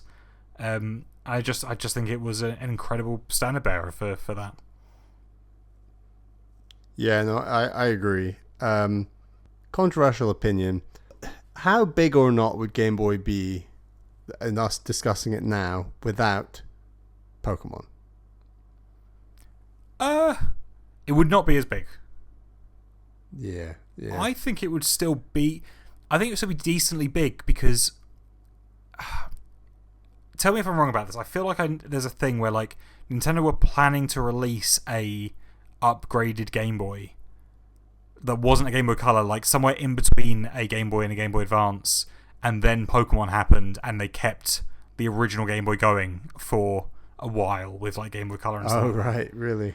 So I think the Game Boy line would still have done well, and it still did well before Pokemon. That just kept it going well beyond like what the normal console life cycle was during that period, right? Yeah. I mean, there was a plan to have. They had like a 3-pillar strategy at one point where it was going to be Game Boy Advance, DS, and GameCube, and that like I don't really fully remember or understand the reasons behind them unwinding the Game Boy Advance the way they did. I think it was partially to do with the incredible success of the DS, and I imagine the development team strategy of doing 3 different consoles like that is probably miserable. Yeah. But I do always think like, wow, imagine the DS was never a thing. What would the Switch or Switch 2 look any different if the Game Boy brand had just kept going? Because it just felt like such a big brand to just toss to the side. Yeah. No, and I don't know if where we're at now in 2026, is the Game Boy still a bigger brand than the DS? Like, it's weird because sales wise, my understanding is the DS is leagues ahead. Yeah. But I'd say like you ask a random person, do you know a Game Boy? Do you know of Nintendo Game Boy and Nintendo DS? I don't know. There's something about the brand of Game Boy that maybe it's my generation, I don't know, who just like would argue, I think the Game Boy brand is bigger, maybe. I don't know. I don't even know why. Yeah, I think that might be a slight generational thing, because when I think of, like, specifically when I think of girls my age when we were in school, I don't remember Game Boy being a big thing. I remember the DS being enormous. and like when you think about the games that are on DS in terms of like Nintendogs and like Sims games and like these games that had like traditionally like female audiences, I feel like maybe people sort of like 27 to sort of like 32. I feel like the DS was such a big deal. Like you knew someone who had a DS at that point, like maybe like on a wider scale Game Boy has more nostalgia for it, but then it's always really hard to tell because, you know, there's people that are 10 years younger than me that have nostalgia for the 3DS now. Like it's like because that's what they grew up with. So it's a weird thing to try and get your head around. But yeah, I think Game Boy was a big deal. Just mostly in terms of like setting Nintendo's dominance in the handheld market. Yeah, and like obviously they did like Game & Watch before, and there were other quote unquote handheld things, but this was the one that took off. Like you could argue, you know, DS doesn't exist without Game Boy. 3DS obviously doesn't. Nintendo Switch might not exist because it's that test bed of, can we have handheld gaming and for like longer form games, you know, because there was still stuff like Zelda, and yes, there are the dip in dip out games like a Tetris, but you know, there's still longer form games on there and the RPGs, and obviously Pokemon's a long game. Like I think that concept of like you can play games for a long time on something handheld, I think is an important stepping stone in the entire video game annals of history. Like that's a very important part, and I think that Game Boy should be pretty damn high up the list. I don't know what you think. I agree. I think I've gone first pick each time, so you tell me where you reckon it is, and I'll... Okay, I think most important for Nintendo. The more you talk about it, the more you think like, wow, like Nintendo are so associated with the Switch and the DS and the Game Boy, and like I said, those stem from the Game Boy. Yes, our current number one is home and handheld console. Is the concept of a handheld console in that sense not even possible without the Game Boy, and Game Boy should be number one? I really like that. I wouldn't have had it that high originally, but that is a really good... I wouldn't have either, but the more we talk about it, and I also think the Switch does another thing that plays into the ethos of the Game Boy, where you talked about the Game Boy being lower power. Like, I think it's important to remember that with the DS and the 3DS and even the Switch, all of these consoles have outsold their... Not in the case of 3DS, but all the other consoles have outsold their console rivals and been lower powered. Yeah. And I think that ethos of being lower powered, selling to a wider audience, is very important, and that arguably started with the Game Boy. So, so we go number one? Put the boy at number one. Make him a game man. Yeah. Game Boy. Right. Let's see. Done motion controls. To do one more each? Get it to 10? Yeah, I've got some weaker ones that are pointless to do, so I don't need to do them right now. They're both DS related, but one of them is dual screen gaming, and the other one is touchscreen gaming. Yeah, I had touch controls as my next one. I mean, I don't think they get that high, but we could have a quick discussion. I don't know. Well, I would make the argument for touch controls being quite high because of how it has shifted into mobile gaming, right? Like that's a very good point. Are you convinced that that most mobile games with touch controls are inspired by DS games? That's a hard one, right? It's hard to say what would have happened without DS there, but there was a whole generation of developers experimenting with games on DS with touch controls for the first time maybe ever, and I'd say that there's a ton of games on mobile that maybe wouldn't have existed or would have existed in different forms if the DS hadn't been such a test bed for what that looked like. Especially with like some of the earliest mobile games, like stuff like Angry Birds or Cut the Rope, things that use very specific like motions on a touchscreen rather than just being like you can touch and drag. Like a Candy Crush isn't impossible to do with a controller, right? It's just a bit fiddly, but like stuff like that has been around for ages. But I think those early mobile games that were like a big deal, which involved moving your finger over the screen in order to like pull back and to cut and to, so much of that stuff came to DS first that I'd be shocked if it didn't have a huge impact on what those early mobile titles looked like. Yeah, no, that's important. That's important. How high are you seeing touchscreen gaming then? Maybe it can be above glasses free 3D. I'll give you that. good. I'd say maybe above Amiibo, below Vibration. Yeah, no, I think that's fair. I'm happy with that. Do you want to do one more? That was sort of my pick. So if you've got one to whack in, I'm happy to hear it. You know what? I think we actually have 10. Oh, nice. And I know I joked about glasses free 3D getting butted off at the bottom. But I'll admit my other ones. Why don't I just quickly run through my other ones very quickly, sure. And we can be like, do any of these need brought in? So I've got dual screens. I think did we talk about that? Not really. It's dual screens.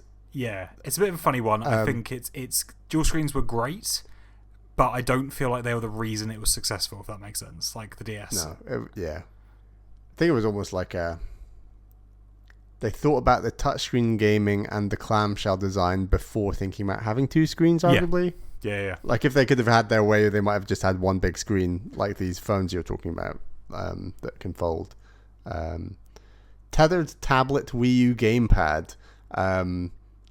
Very quickly, I think that technology is a little bit underappreciated because I think it's actually really impressive and just how seamless it is, because it's not streaming in the sense of streaming we think of today, because there's like little to no lag with it. It's like a very one-to-one mirroring of what's happening on the screen, or not happening what's on the screen, but like linking to the game on the screen. So I think it's pretty impressive, and it was arguably the genesis of a lot of the Switch. Yes, that's what I was going to say. But, it's a bit of a proto Switch that you just couldn't move more than like 5 meters away from the console. Yeah.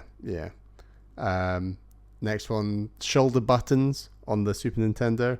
Oh god, I didn't even consider that. Those are the first ever shoulder buttons, apparently. I just can't get passionate about that. Like it probably would actually. I can't make it either, but then you think of the like all the driving games and shooting games. You think, so Super Nintendo started COD. Is that where we're at now? Like, it's like where the shoulder buttons come from? It's a weird one. I don't know. It don't have to. 4-button controller layout. Oh god! So the Super Nintendo was the first to have that, and all the main consoles still use 4 buttons, face buttons on the right thumb. Yes, you are correct about that. And again, maybe that should be. So there's a bit of me that doesn't want to kick off Glasses 3D, to be honest. Exactly. It's nice to have like a passion one at 10. I think we could, yeah. Yeah.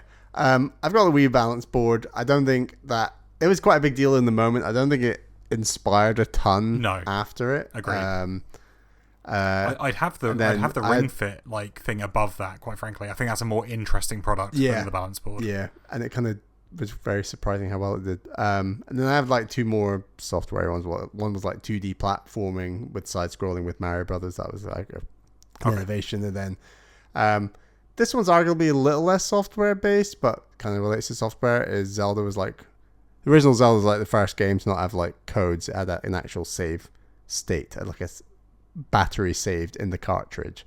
So I guess it is a physical thing, but and then like Game Boy games copied that, where you could have like actual save files. And the thing that annoys me about that is just for years and years, other games on other consoles would still use like codes and things to load up. Like I always talk about VMT3BYJ with that Jedi Power Battles on Game Boy Advance. Like that is emblazoned in my brain. But just needing codes for other games when an NES game had a save just really annoys me. But yeah, they don't have to be on the list. That's all good. Yeah, I've only got a couple honourable mentions. Yep. One is link cable, which I don't think gets on the list, but was just a... Oh, that's interesting. I never thought of that. That's a good one. Yeah. I mean, most of these would butt off Glasses Free 3D, but I'm not having it. We're not. No, we've cemented the list now. Nothing can change. I do. Link cable is interesting because it came out in and around Pokemon for Pokemon, right? Yeah. It's weirdly part of that conversation we're having about Game Boy and how important Pokemon was, and Pokemon couldn't have happened without the link cable because it was all the trading stuff. Like, it's an important part of the Game Boy, but probably can be sort of like lumped in with that. Okay, no, fair enough. That makes sense. Yeah. I've got the Pokewalker just because I think it's really impressive that Nintendo made one of the most accurate pedometers ever made because they were scared of people being able to level up Pokemon by faking it. I think that's really funny. That is really interesting. It's that classic thing where the Pokemon company is so adamant that you can't cheat in the game that they were like, this pedometer, you can't shake it, you can't do anything, you have to walk with it to make it work, and therefore it's an incredible pedometer. I think that's so funny. Oh, that is hilarious. That is hilarious. And then the only other one on here that I've got is the Wavebird, but I that was off the top of my head. I'm not certain if that was the first wireless controller. Oh, I'm pretty confident it was, and I reckon MBZ has said this a number of times. He also owned one. I never owned one. That's a really good one. That is a really, because wireless controllers are so synonymous with like the idea of plugging a cable into a games console at this point in time is just so mad that like maybe that one should be here. I don't know. Do you want to make it an honorable 11 and we keep Glasses Free 3D, or do you want to get this on the list? I'm happy to leave it off the list, if only so people have something to shout at us about. Yeah, so we can say we that gotta have a Glasses short 3D hike or something equivalent. Yeah, exactly. People can. Yeah. Glasses 3D is better than wireless gaming. That's we're putting that line in the sand. There we go. Look, if I get my Glasses Free 3D, but I still have to plug in my console, that's fine. 100%. I'll take it. Well, shall we run through this list? Well, first of all, are we happy with this list? Is there any shuffling you want to do, or are we good? I think that's a pretty good list, all things considered. Yeah. No, I agree. Right, I'll run through the list very quickly. At number 10, we have Glasses Free 3D. Number 9, Clamshell Portables, originally the Game & Watch. Number 8, Amiibo. Number 7, Touchscreen Gaming. Number 6, Force Feedback Vibrating Controllers, first on the N64. Number 5, the N64 Analog Stick. Number 4, the Wii Remote and motion controls more widely. And number 3, the D-Pad, originally on the Game & Watch. And number 2, Home and Handheld Console crossover. That's obviously the Nintendo Switch. And number 1, the Game Boy, and kind of, I guess, its influence on handheld gaming, and Nintendo's ethos more widely. Nice. I think that was really fun, actually. That was. I really enjoyed that. It's one of those things when I initially thought about it, I thought, we'll be discussing the balance board and the Ring Fit circle, and it's like, actually there's far more fundamental hardware innovations that Nintendo just have for everything, and to the point of like describing almost every single button on a Super Nintendo controller. It's like this big innovation for the rest of the gaming industry. It's a bit mad. Yeah, it's that was really fun. It was a really fun thought exercise. Like, you kept bringing up things that I hadn't considered and vice versa, and really fun. Nice. Well, I think that just about does it for the show. Now, this is the tough bit where I have to remember all the plugs that MBZ says. We are a podcast. We come out every 2 weeks. We are on YouTube and Spotify and all good podcasting apps. Go over and leave us a review or a comment wherever you listen to the show. Matt, are there any plugs you would like to give before I make a series of more plugs? You can find me on Blue Sky at Matt Lorigan. Otherwise, just chat to me in the Discord if you're in there, because I'm always talking about nonsense. So awesome. I am on Blue Sky at Ballyman91. That's BALLYMAN 91. We're also on Blue Sky, the podcast account. That's at TNL Podcast. We're also on Patreon. Before I plug Patreon, I should mention the email address. We didn't cover emails today, but we'll cover them at some point. So please email ThisNintendoLife at gmail.com. That's ThisNintendoLife at gmail.com. We also have a channel in our Discord server for any questions or comments or anything you'd like to post there that we could maybe talk about on the show. The segment ideas, we're always open to segment ideas, so do send those in. And yeah, I also have we have a Patreon. We have 2 exclusive shows on Patreon. They are ThisNintendoLife, that's for $1 a month, and we have bonus bits where MBZ and I, or often just I, because MBZ's very busy man, talk about everything and anything. I talked last time about the Odyssey, which was very good fun. But I should shout out our $10 tier plus patrons. They are Sullivan C, Zach S, Thomas, Matthew, Albert, Wicked Gamer UK Alan, Orange Thunder, Nintendo Man, Turtle, and Dancer. Thank you all for your $10 tier plus support, and thank you to all of our other patrons for all the support you give the show. MBZ will probably be back for the next episode of ThisNintendoLife, and that's probably going to come out a week today, after the day that you listen to this podcast. If you listen to it on a Monday when it comes out, I'm not so sure. But yeah, I think that just about does it. Matt, thank you so much for joining me. It's really appreciate all the support you give the podcast, but especially all your activity on Discord and coming on and talking about all these games and making a list with me. It was a good time. No problem at all, man. Always a pleasure, genuinely. Love it. And it's a good place just to get my thoughts out of my brain and into other people's, so I don't have to deal with them anymore. That's why we podcast. Yeah, totally. But yeah, MBZ, I think we'll be back next time from his travels in China, taking over the world. But yeah, this is me wrapping up. I don't know how to wrap up the show, but until next time, this is goodbye. Bye.